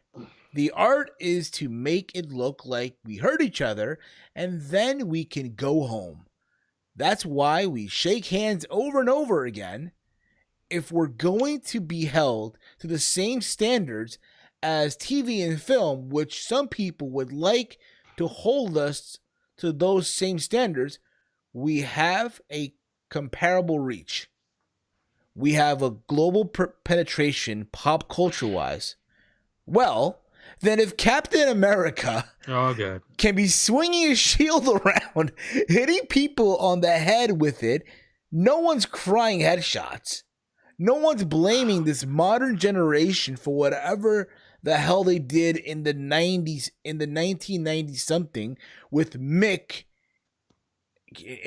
and Rock and Shamrock. I know, but with Mick, Rock, and Shamrock, that's not our fault. So I wanted to take chair shots to the head. So I wanted to take chair shots to the head back for the boys, but I wanted to do it safely. There's so much wrong, bro. And listen, and people say Vince McMahon is out of touch. Like this motherfucker, yo. Cody. Anything about it. Listen. I like Cody. I know people give him shit, but I like Cody. As a wrestler, I like him. As an interim performer, I can appreciate him. Him being his EVP role, though, while he be Triple H, nah, bro. No. He's a people pleaser, man. He's trying too hard to please everybody. And, like, I hate saying that because it's like, I enjoy AEW. I do.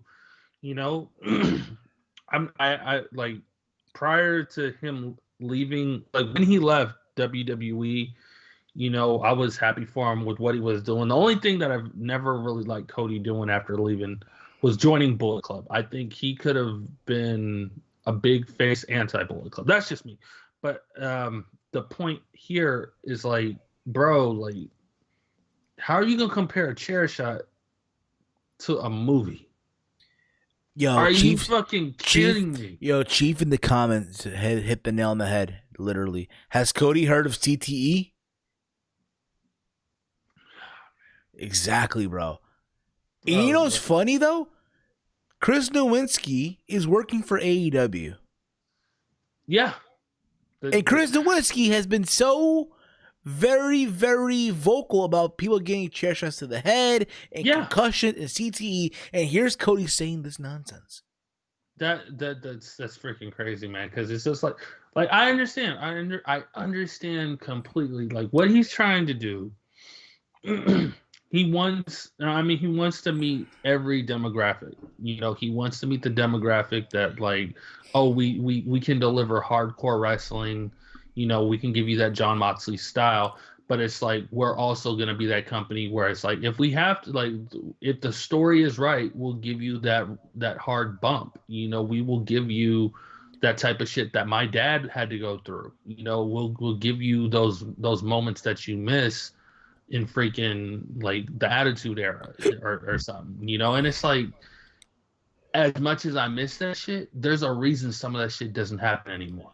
Like okay, if I ever see a scaffold match, there's a reason you won't see that. Oh, you might, bro. You might. If they do a scaffold match in AEW, you know, I'm surprised they haven't thrown that into the Matt Hardy cinematic universe of being woken or broken or whatever. You know, it's like being thrown off a scaffold.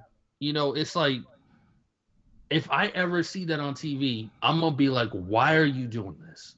Like you need like okay, they best example of that was that Human Torch match they did in WCW, where it was supposed to be Sting versus Vampiro, and they supposedly lit Sting on fire and threw him off of the top of the Tron or whatever. I mean, it was Christopher Daniels, but like, you get what I'm saying. It's like that's like the biggest thing I can remember, and it's like, why would you do that now when everything that has happened with like Benoit and the concussions and like the bad bleeding spots, like bleeding hard way, you know? It's like, I cringed, despite the fact that I marked out. I cringed with the was it SummerSlam when it was Brock versus Orton? And the elbow, I was there for that. I was there. Yes, the elbow that Brock. Yo, I mean, like, as cool as that was, I cringed when he got up, and then you see when you see Orton after that, it's like, I'm like I said that night, if they don't give this guy a title for taking that, fuck WWE. And what happened? Like I'm sorry, but if you taking a real elbow from a former UFC dude, like Hardway, if you're not paying me more than your highest paid dude for that night, you need to reward me the right way. It's just like, it made me cringe, like the blood. And I'm just saying, it's like with Cody, it's like he's saying this like he wants to deliver a little bit of everything for everyone, but it's like, there's certain things you got to know you can't do anymore. You shouldn't be doing anymore. Absolutely. Matt Hardy, you know, like that shot he took from Sammy, you know, like that, like a chair was thrown at him, right? Yeah, it was thrown at him. Yeah, the chair was thrown at him, and then he fell off the seat. It was the wrong type of chair. It was the wrong type of chair. And then he fell off the scaffold, like he landed head first. Right. So it's like this. I understand why this stuff is happening, but at the same time, it's stuff that shouldn't be happening, and it's just like Cody is. But the comparison with Captain America, it's dumb. Come on, man. It's dumb, bro. That was the dumbest thing. If you would have said, like, I don't know, Thor, I don't know, bro. Listen, point blank is, bro, there's no way anyone can take a safe chair shot to the head. No, that's like asking. That's like saying there's a safe way to be slammed. It's like, this is a business where you learn to get hurt. You learn to get hurt. That's the word hurt is not eliminated in this shit. You will get hurt. So he's right about that part. But it's just like, the idea of wrestling is trusting the partner you're with your body. And so that what happened with Sean Spears, he told him to swing as hard as he could, and he did. You trusted this guy to hit you as hard as he could, and that's what happened. And I'm not going to be surprised if within 20, because it is like, I don't know if you know this or not, Cody openly admitted he wants to run for state senate. He wants to run for Senate when he's done with Georgia. To Georgia. Yeah, I would not be surprised if, given 20 years, he's a little mental. I don't know, man. We'll see. But I'm not saying he's going to be crazy. I'm just, like, wrestling does its due. Anyway, let's move on here. All right, let's move on for a little bit here. Okay. 'Cause we did talk about the Cody, so we did talk about Let's talk about. So, did you watch? I know you watched Dynamite too. Yes, I did. I did a review on it already on the channel. I don't want to really get into it that much, but what I do want to get your thoughts on is the Brandy Rhodes and Jade Cargill. And here's the thing about it. Okay, I'll go real quick because I want to do this like rapid fire style. Okay. Please do. Yes, the promo with Brandy, I get people say, "Oh, it's amazing." Yes, amazing for the wrong reasons, if you will. However, the idea of Shaq and Cody, no, yes, and here's why. You're for it. You're for it. Because let's be real about it. If you're gonna have Shaq wrestle anybody on that roster, who will you trust him with? Cody. I mean, you're not gonna do Marco Stunt in Shaq. You're not doing Jungle Boy in Shaq. You're not doing Luchasaurus in Shaq. Hell, you could though. You're not doing Orange Cassidy and Shaq, or you're not doing Trevor and Shaq. You know who Trevor is, by the way? Do you know who Trevor is? I have no idea who Trevor is. Darby Allin. Trevor. Oh. You know why? Do you want to know why I call him Trevor? Why? Okay. GTA? No. So, you know how Darby does all these little stunts where he fucking falls and shit? He falls off the vert ramp, and he does all this stupid shit, right? All that stuff to hype his matches. He does crazy shit to himself. So I call him Trevor because if you ever watched The Fresh Prince of Bel-Air, when Trevor proposed to Hillary off the bungee jump. Oh, yeah. Hillary Banks, will you marry? That's why I call him Trevor. Like, Trevor, there's Trevor. Wow. Or you're not doing Shaq versus Sonny Kiss. Or no. No. Like, or Shaq versus Joey Janela. Listen, let's not give my uncle, my godfather, Jim Cornette, a fucking heart attack, okay? Let's not do that. That's something else. I'll tell you in a minute. Let's not give him a heart attack, okay? Listen, let's not give him a heart attack, okay? God damn, these outlaw mud show cosplay wrestlers this great in the business, god damn it. But point of the matter is, though, you put him with Cody. Because let's be real about it, too. Listen, Cody's about to do a show on TBS. The Go Big Show. With Snoop and... So you want him to go in there with some credibility. Okay, he wrestled Shaquille O'Neal. He gets to rub off Shaq. So people know who he is, sort of, right? At the end of the day, too, they want their ESPN moment. They were going to get it with Mike Tyson. They were going to get it with Mike Tyson, but it never panned out. Right. So if you're AEW, this is what they want. They want their ESPN moment. And if you're an AEW fan, yes, you're going to shit on this, but you're going to watch it anyway. Man, I'm not gonna lie, like, because we talked about this right before we went on live. Like, why isn't Cody trying to like be in Tyson's corner for this fight coming up? I know it has to be limited audience and shit like that due to the pandemic, but it's like, dude, like that's that's a favor for a favor right there. You know, it's like Tyson is about to fight Roy Jones Jr.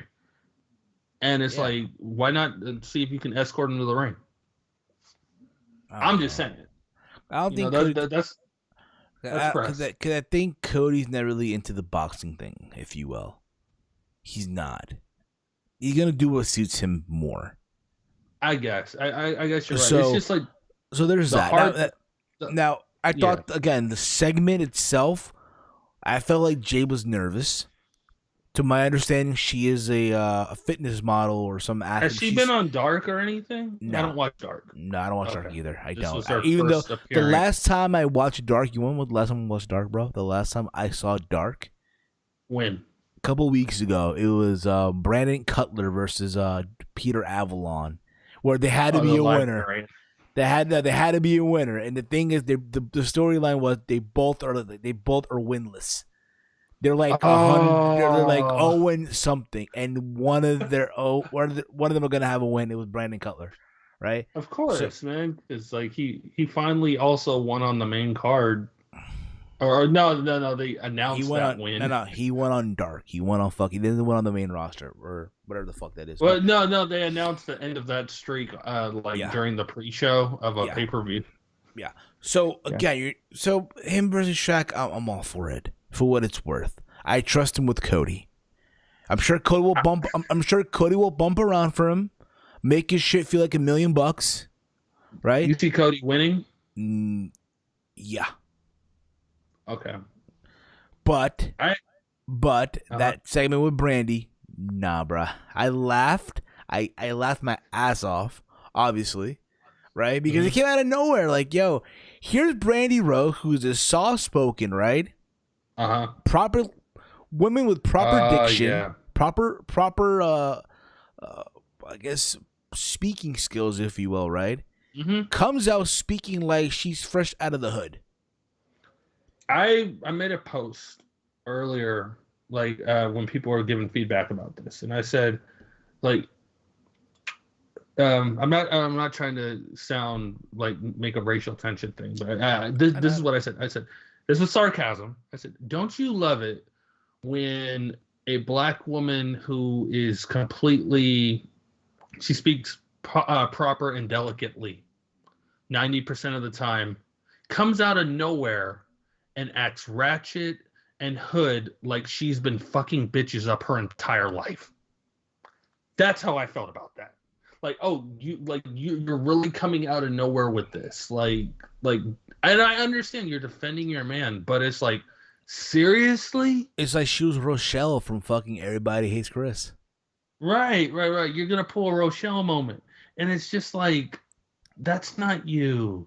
No, that's but not. But at the same time, though, they made it work for them. That whole segment was everything in one. Yeah. It was funny. It was awesome. It was terrible. And then she slapped her butt. Yeah, then this J girl slapped her on the ass. I thought that was cool. Whatever. Yeah. But there's that. What were you gonna say though? I feel like you wanted to say something about it. Okay, so there's some. You brought up Jim Cornette, and my Godfather. My Godfather, Jim Cornette. Full Gear just happened, and I heard. So you know what I'm about to talk about Matt Hardy and the. It's not. Well, you're close. It's about the Elite Deletion and Rebby Hardy. Jim Cornette it's about Rebby. Apparently, yeah. Apparently, she ripped that shit apart because someone on the inside leaked some shit about her. Yeah, apparently, yeah. Apparently, there's someone that lived in the area that leaked out information. No, they were working there. They were working there, and apparently, on the Elite Deletion. Apparently, Tony Khan was marking the fuck. Apparently, Rebby was bugged out by Tony Khan and shit. Apparently, because someone came. Oh, okay, so to sum it up, basically. The inside man, we don't know who it is. She found out. The inside man. The inside man. The inside man. Yeah, it was basically leaking information about how she was hard to work with. You could not park next to her pink car. You could not be in the same building as her as she was being only the cameraman and maybe one other person can be in the building when they filmed her playing the piano. There were all these specific rules. You couldn't talk to her. There were just all these strict rules for Rebby, and it got leaked out by someone on the inside.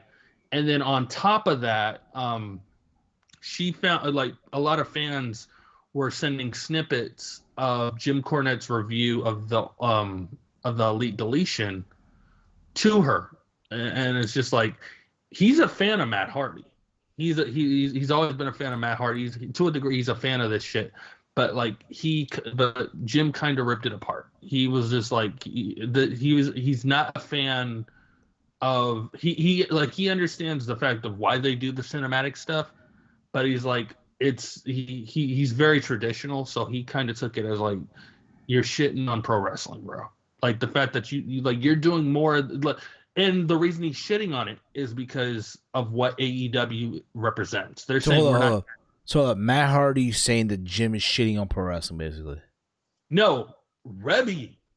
Rebby was getting snippets of Jim's review of the Elite Deletion, and Jim was shitting on that match because of what AEW is supposed to represent. AEW is supposed to not be entertainment. They're supposed to be more sports based. Yeah, the alternative to WWE. Yeah, they're supposed to be more. In reality, they're not. In reality, they are. They are what they are. Yeah, they are what they are. And Jim basically has been shitting on the fact that, like, why are they doing stuff like this? Why are they doing the musicals and stuff like MJF and Jericho and stuff? They're not supposed to be doing this when they're turning around. Like, they're complete hypocrites. That's what he was basically saying. And then Rebby took it as a personal attack on Matt, and he came back. And like, because like there's a audio clip from his podcast where he basically came out and was like, listen, I wasn't attacking Matt. I wasn't attacking you. I'm sorry if it came out that way. I was attacking the fact that what you guys represent. You guys are in a company saying you're not about entertainment like WWE is or whatever, but you're delivering that shit. And that's shitting on your own product. Basically. So, but it's just like, don't piss off Rebby Hardy. You do not piss off Rebby Hardy, and she's hard to work with.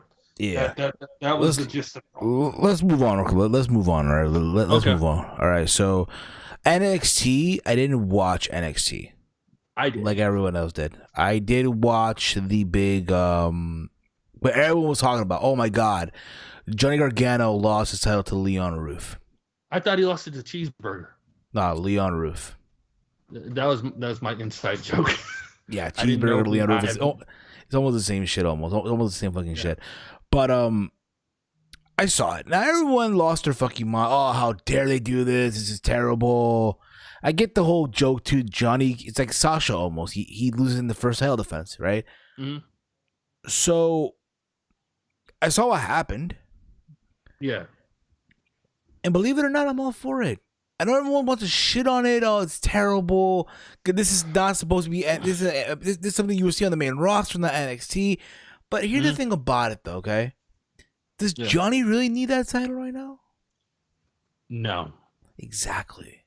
He doesn't need it. And honestly, I'm like, I pitched this on Facebook a while ago. Like, after Daniel Bryan announced that, like, this is his last run. Yeah, Johnny Gargano needs to be his last match. You think so, though? Johnny Gargano, Daniel Bryan is a must-see match, and that needs to be like because they're basically the same guy. I hate saying that, but it's like Johnny Gargano is Daniel Bryan prime. Like when Daniel Bryan was in ROH, there's your comparison right there. And it's like that would be just as good as when we saw Daniel Bryan versus Drew Gulak, if not better. And to see basically Daniel Bryan put over Johnny Gargano, you basically, like, he's taking the mantle of I'm the little guy who could wrestle really good. I'm sorry, like I'm not trying to. I guess so, but honestly though, if I had to pick his last match though, it'd be someone from NXT, either Tyler Bate or Pete Dunne. I would love, like, those are good matches. Don't get me wrong, but it's just like the symbolism of the match. Now, if you want to, there'd be a little symbolism. Now, if you want to see Bryan suffer, either Walter or Ilya Dragunov. After watching that match, holy shit. Those chops hurt me. I said this last week on the show. Those chops hurt me. And I'll watch it from home. There was a poll. There was a poll of what you would take for $1 million. Like you could pick multiple answers, and people were picking either a chop from Walter, an F5 from Brock. They were picking all these deadly ass shit. I'll take the F10 from Wardlow. No, that wasn't on there. I'll take it. They had all this stuff, and then they also had the stink face from Rikishi. And I'm just like, are you kidding me? That's all you need. You just like you guys are being greedy and stupid at the same time. You'll take all this shit. All you need to take is a stink face for $1 million. You're really gonna sit here and get like? But what if Rikishi that day has like the runs though? Like he has like he. I would rather imagine imagine right if for dinner, like for a meal, right, he had chicken, rice and beans and chicken. Now again, yeah, and then he followed that up with a papaya juice made from milk. Oh, and then take the stink face. Like, I mean, like I then take the stink face. I have a slight degree of scatophobia, so I'm afraid of shit to a degree. I don't change diapers. Majority of the time, So I don't even look at my own. So shit you when I shit. basically flush your toilet before seeing I before you get I up. flush once and then I wipe and then I flush Okay, again. fair enough, fair enough. That's me. But the fact that even I'd rather have to deal with that than know that majority of the money I'm about to receive goes to my medical bills. Fair enough. That's what I'm saying. So, One of them, yeah. But as far as the title change though, I was okay with it. I know it's silly. I don't think I don't think he's holding on to the title that long. I think he'll probably drop it within a week or two to Gargano again, or maybe. I think what's gonna happen, or honestly, who I'll put it on? Honestly, if I had to put it on somebody right now, who? Cameron Grimes. That might be the case. It's either going to be Cameron Grimes or Pete Dunne. Or Timothy Thatcher. That could work. What you missed? I'll fill you in on what you missed because I saw it. I did. I saw the clip from Boa and fucking Raquel Gonzalez. That made no sense. That made no sense. I chuckled. I chuckled. I don't know what's up with the old man with that. So that happened. Timothy Thatcher took on my main man Austin Green. No. The dude who's always quiet and painting and shit. Dexter Lumis. He took on Lumis, and I mean he beat him. He beat Lumis, but I think that's gonna. But the feud between Lumis and Grimes is still a thing. I think Gargano's gonna get a rematch for his title. They're leading to, I think it's next week or in 2 weeks, Io Shirai versus Rhea Ripley for the title. That's their big thing. Is it in the hold up, 2 weeks from now? 2 weeks? In about a week or two. It's next week. Okay, if it's 2 weeks from now, it might go head to head with Omega and Moxley for the world title on Dynamite. Okay. Remember? So we'll see. But so that happened. And then remember at Halloween Havoc, the masked person who cost Damian Priest. Yeah. They revealed that. That's what you missed. And they revealed that there was a women's match between Candice LeRae. That's Indy Hartwell, right? Yeah, it was Indy Hartwell. But who was the guy, though? There was no guy. It's the same person. You mean to tell me that the guy took a beating? Did the guy get hit? Did the person get hit during Gargano and Priest match? They're playing it off that that's who it was. Yeah, I mean, like they probably had a guy take the bump, but overall, the person who's supposed to be the person under the mask was Indy Hartwell, and it's just like I'm like okay, whatever. Like it makes sense because she was supporting Candice prior to this shit, but it's just like that's leading to Shotzi versus Candice, and then they did the Oni Lorcan and Danny Burch match versus Breezango. And then freaking what's his name came out, little dude, Drake Maverick. He came out during that match to try to make that work, to try to cost them the match. But Pete Dunne beat him up, and they retained with Pat McAfee on commentary.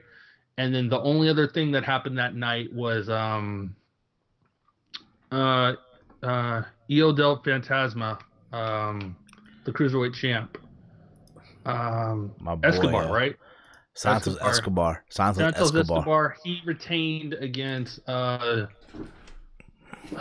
what's the guy who was beating up his crew for the past week? Jake Atlas. Jake Atlas. Yeah, he had a title match against Jake Atlas. I said this a while ago, and regarding Dominic, I don't know if you ever heard me say this or not, but I'll just say it anyway. Because I'll be real about it. I'm tired of seeing Dominic on the main roster. I think he should go back to NXT. Yeah. If I were them, I would put him in Legado de Fantasma. There's a way to do it. Now, think about it. He goes away, right? You repackage him supposedly, right?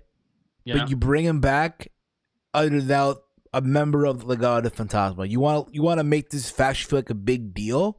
Holy shit! We have the son of wrestling royalty, the son of Rey Mysterio Jr. What you do?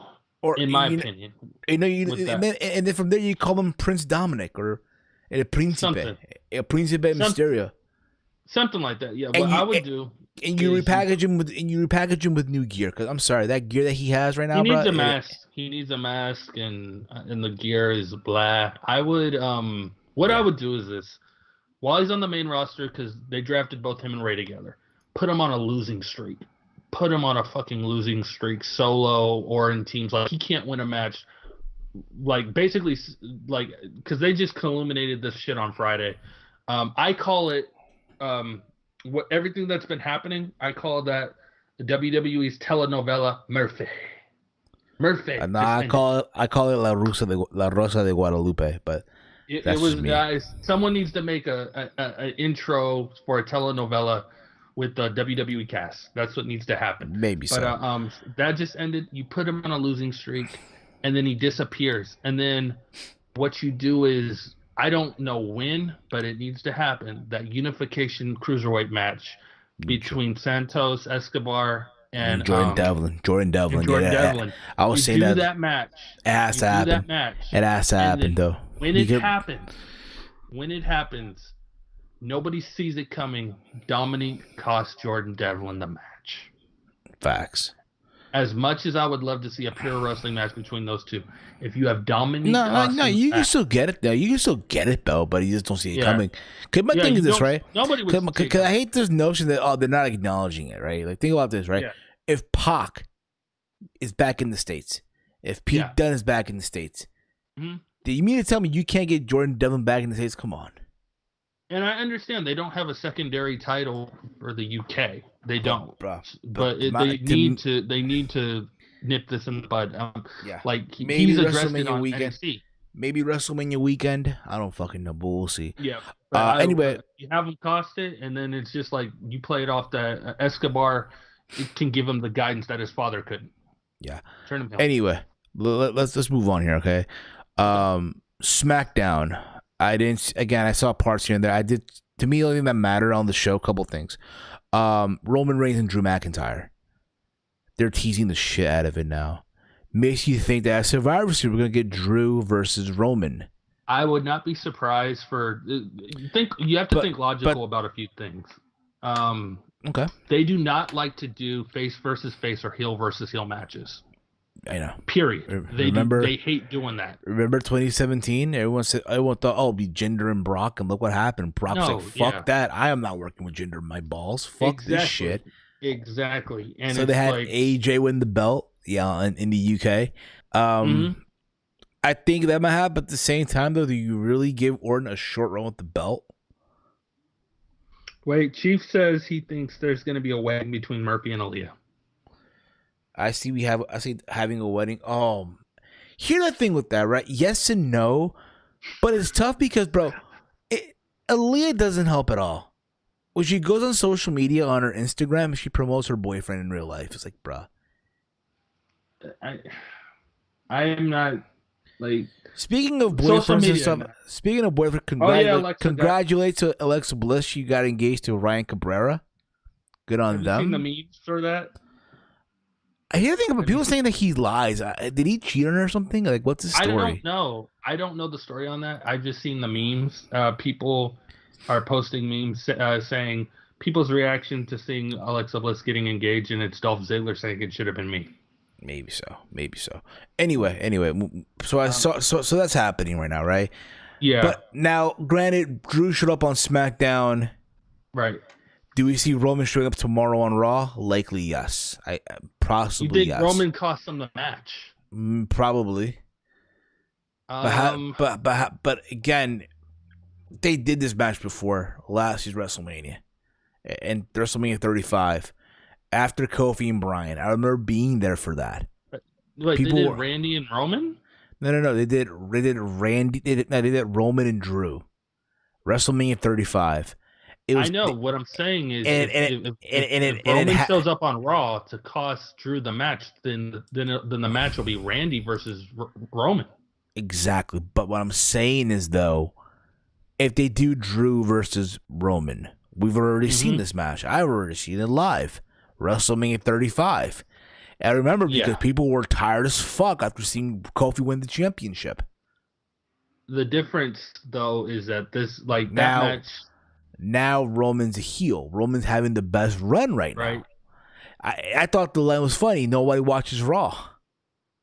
That was hilarious. Because it's true. Raw is boring as shit. Hence, and it's funny. Cause think about this, right? I was on vacation this whole week from my early AM job because I get up at 3 a.m. every fucking day to go to work at the airport. I was on vacation this past week. I was on vacation, and I thought about, you know what? Let me do a Raw review live, right? But then I'm like, yo, this show is so terrible. It doesn't even deserve a review. Didn't deserve for me to literally put the effort to go live. No. The idea that there's podcasts or there's YouTubers that literally do Raw reviews, bruh, it's crazy. I try to stay positive. It's crazy, though.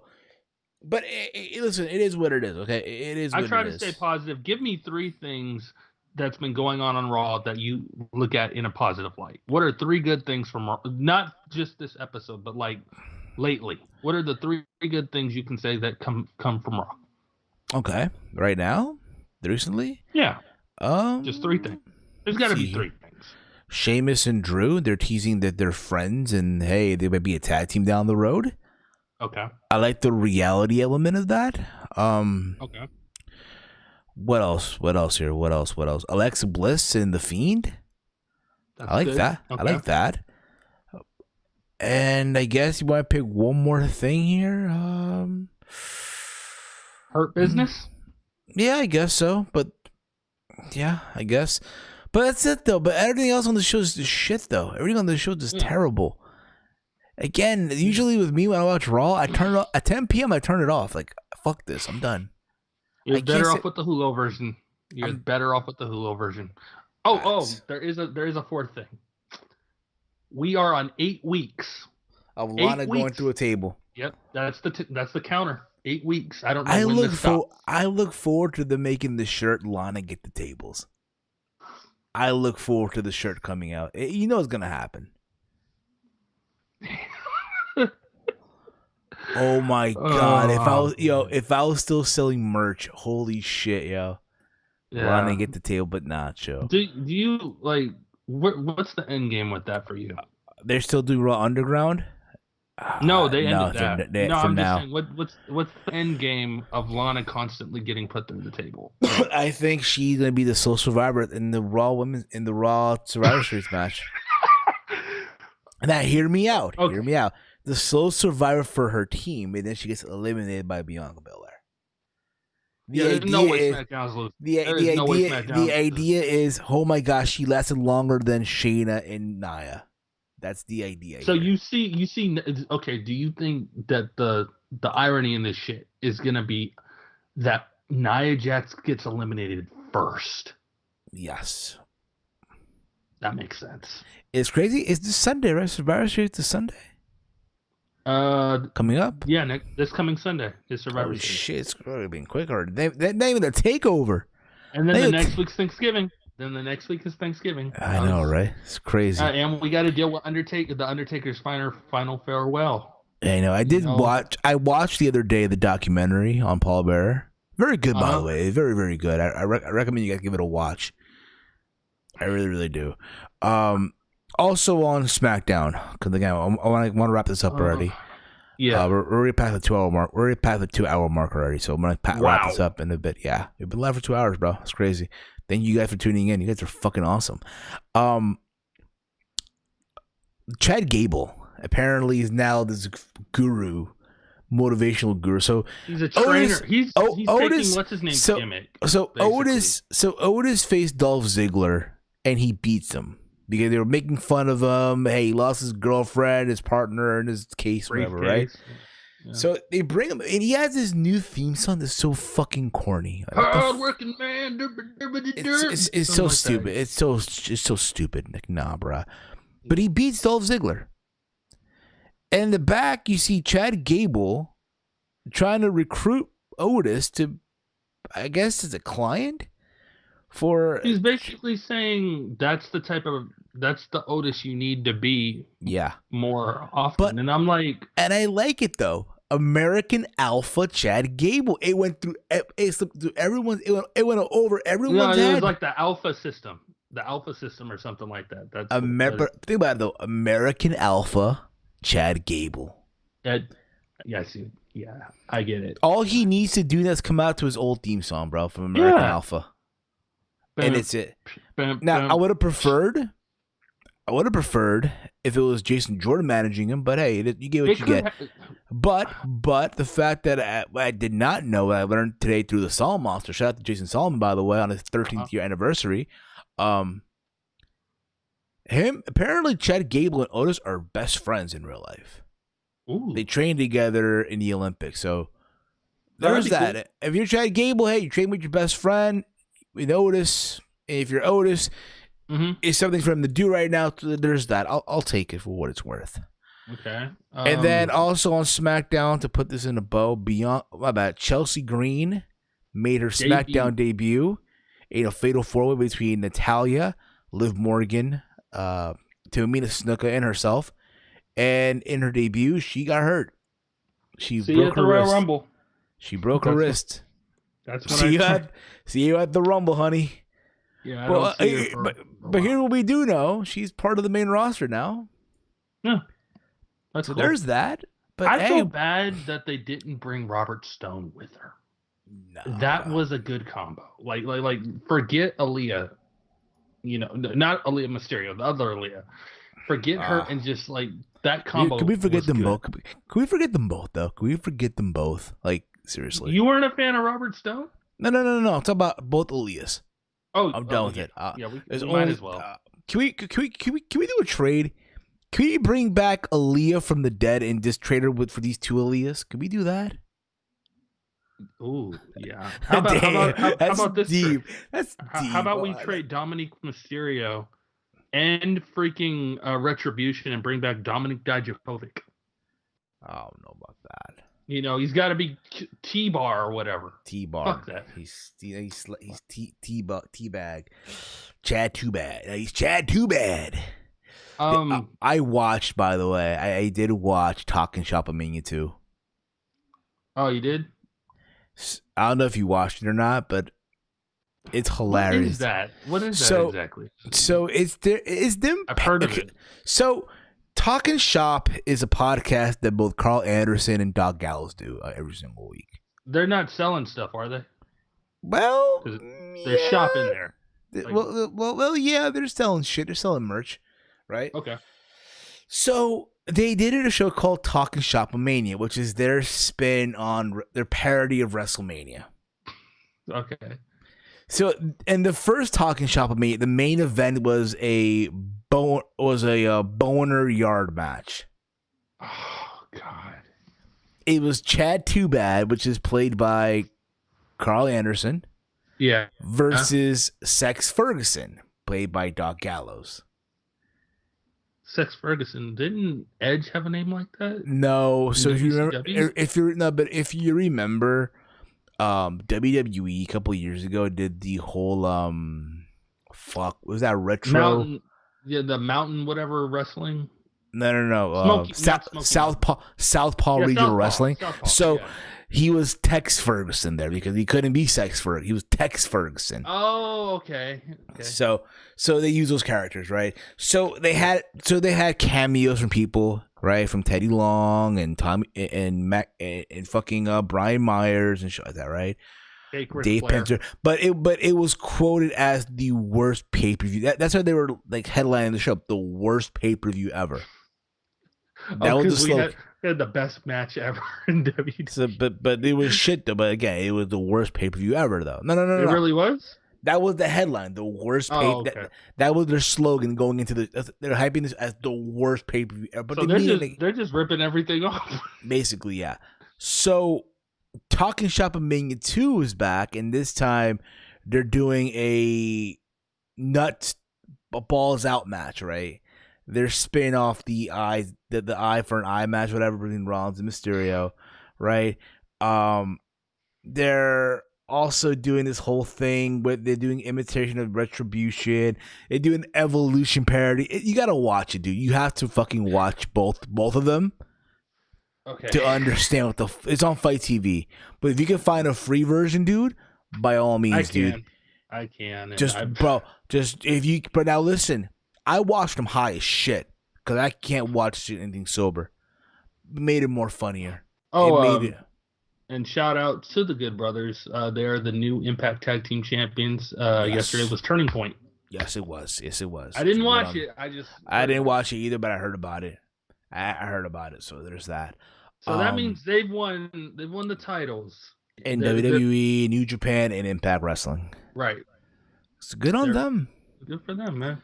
Good for them. I mean, think about it, right? The travel ban's been lifted, right? So I'm assuming that real soon they'll be on their way back to Japan.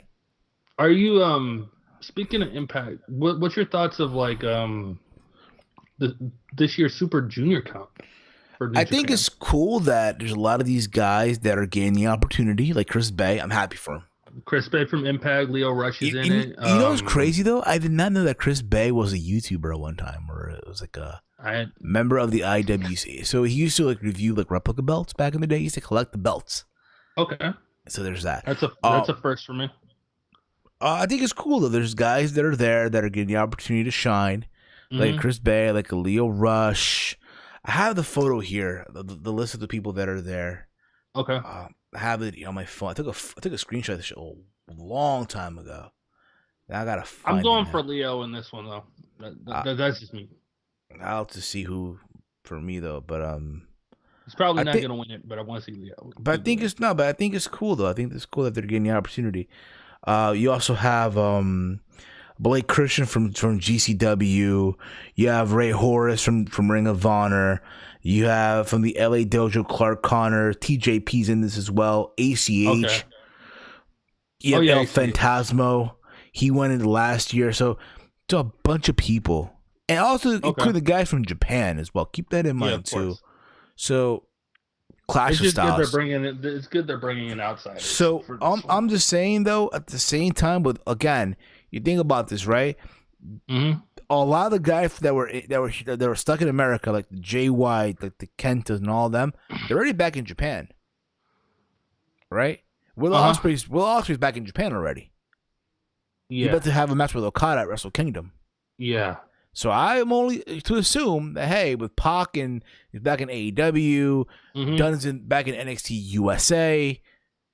I would not be surprised. It's only a matter of time till the Good Brothers make their way back to Japan. It'll happen. There'll be something sooner than later. I did want to throw this out there since we mentioned Japan. Have you seen the bad news in regards to the good bad guy? He cut his hair, bro. I'm shocked. He pulled a me, yo. He pulled a me. Why? He Those pulled lots were signature. You know what it is? Okay. You know what it is, dude? And I'll tell you what. It is coming from someone who also cut his hair a couple months ago. Okay. Remember, I had a man bun. Yeah. You seen? My hair was long as shit. People thought I was Mish's nephew. I'm Anthony Missionary Thomas. Right. Again. But Poppy.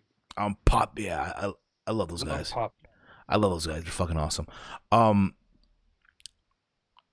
It's so much maintenance to take care of when you have long hair. I keep that in mind. Who's to say? Again, it happens to me too. When we're in the shower, a lot of hair falls off. That's a big cleanup. Who to say that for him, it got to a point where he was getting balled up already. So he cut his hair. It happens, bro. Yeah. And he has that. And again, he has the freedom to do it too. To cut his hair. Can you course. imagine if he was in WWE right now, and he cuts his hair? My god. They would be pissed. Oh, you cut your hair. Look what happened to Miro. Rusev. Yeah. But anyway, I know he did that right on the way out. I know we're dragging on here, guys. This was fun. We have questions here. Let's do some questions, okay? Let's see here. Little Fettuccine right here. Power rank all 5 Karate Kid movies. I didn't watch any of them. I saw Cobra Kai. I got this. So Dave Sack, you got this, brother. Let's see. So we're counting 1 through 4 and Jaden Smith movie. Okay. I guess so, yeah. At number 5, I'll rank the next Karate Kid. that one was by far the worst. Double Jaden Smith. No, that the next Karate Kid was with Hilary Swank. She starred in such movies as Million Dollar Baby. And that's the one where Mr. Miyagi he trains a girl. It's basically, it's not the exact same story. So Danny LaRusso moved away. He got older, I'm assuming. No. So in this one was years later, and so like Miyagi lives in Southern California, and it's like I guess he has the widow of a military friend lives in another state, and basically they met at a funeral, and then there was like an arrangement for him to house sit for the widow, but at the house was the granddaughter or whatever, and it's just like, so he's watching her, and she's in high school, and she's dealing with like being alone and shit, and being harassed by basically this group of guys who are high schoolers being groomed to be security men for the high school. And so it's just like, instead of dealing with the karate gang, they're dealing with like basically high school military. And these guys are harassing her. The main dude wants to get with her, and she's like, no. And it was too weird. Some people question if that one's even tied to the Karate Kid universe or not. Like if she should be in Cobra Kai or not. I think so, because I watch it all.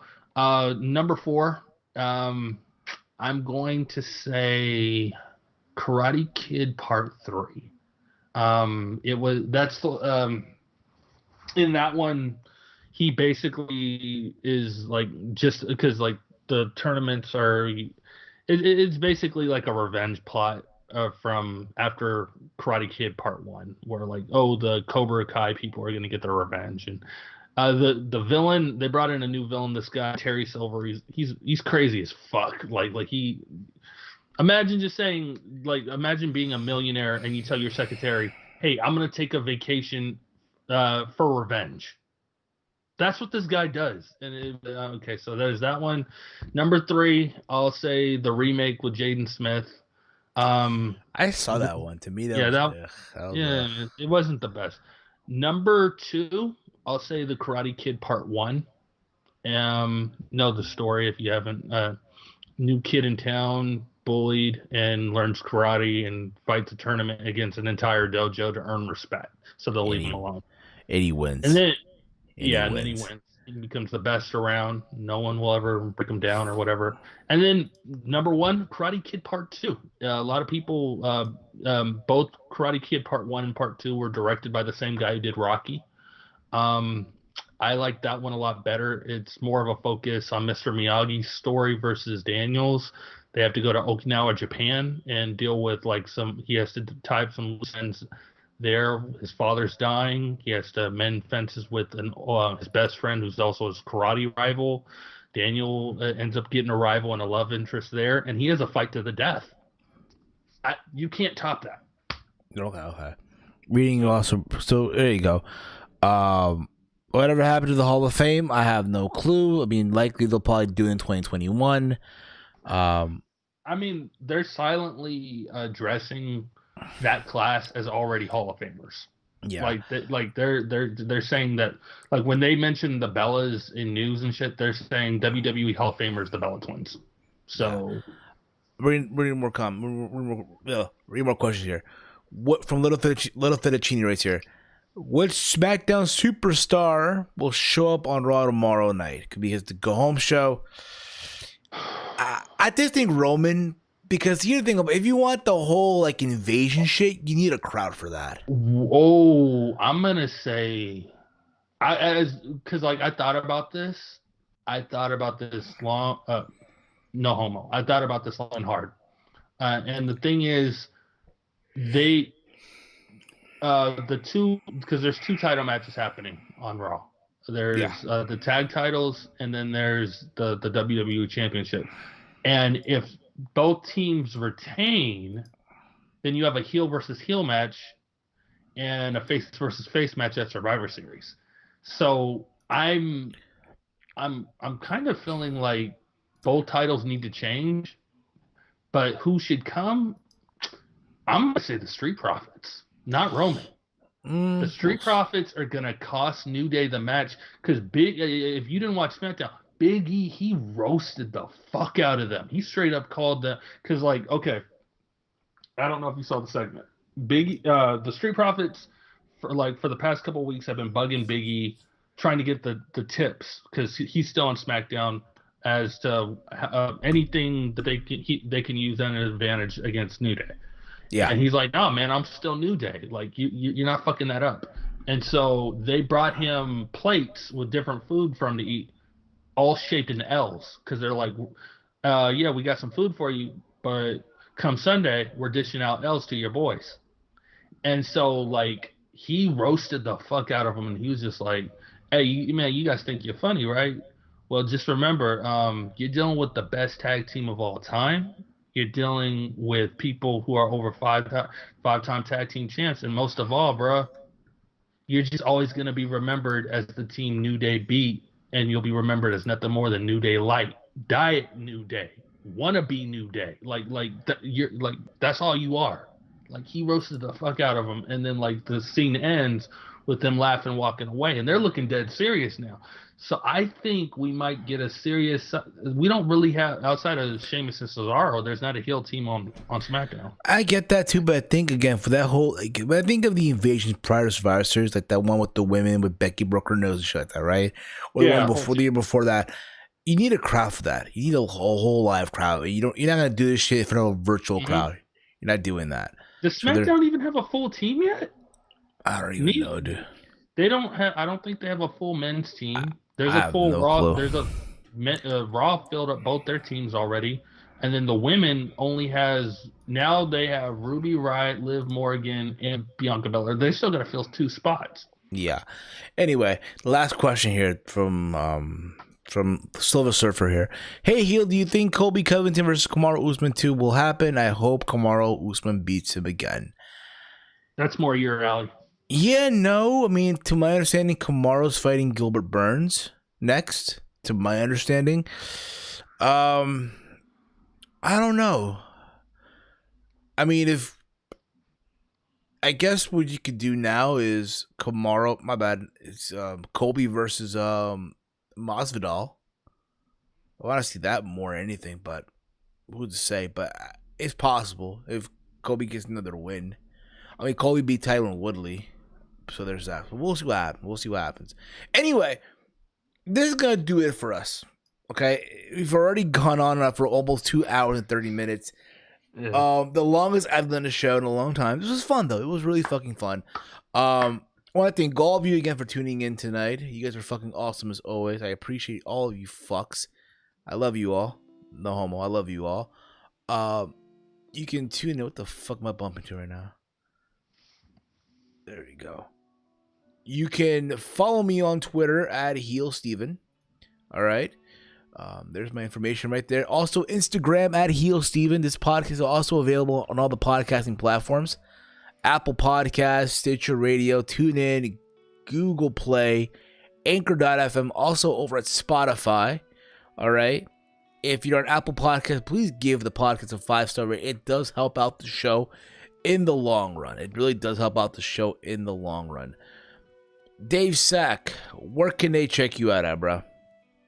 I just got my private Facebook. I don't. There you go. It's private Facebook. Yes, there you go. So there you go. I gotta expand. I have to expand and get everything going, so then I could have a whole bunch of stuff to plug and find ways to make money. Maybe put my toes on OnlyFans. Oh, don't do that. Don't do that. Don't it's a joke. That. I'm not gonna. It'd be hilarious. It'd be hilarious if you did, but I don't know. Anyway, guys, it's gonna be it for us. All right. I am Steve. I'm gonna play some music. Dave will mute his mic, and we are out like Janet's titty. This has been another installment of Around the Point. Peace out, y'all.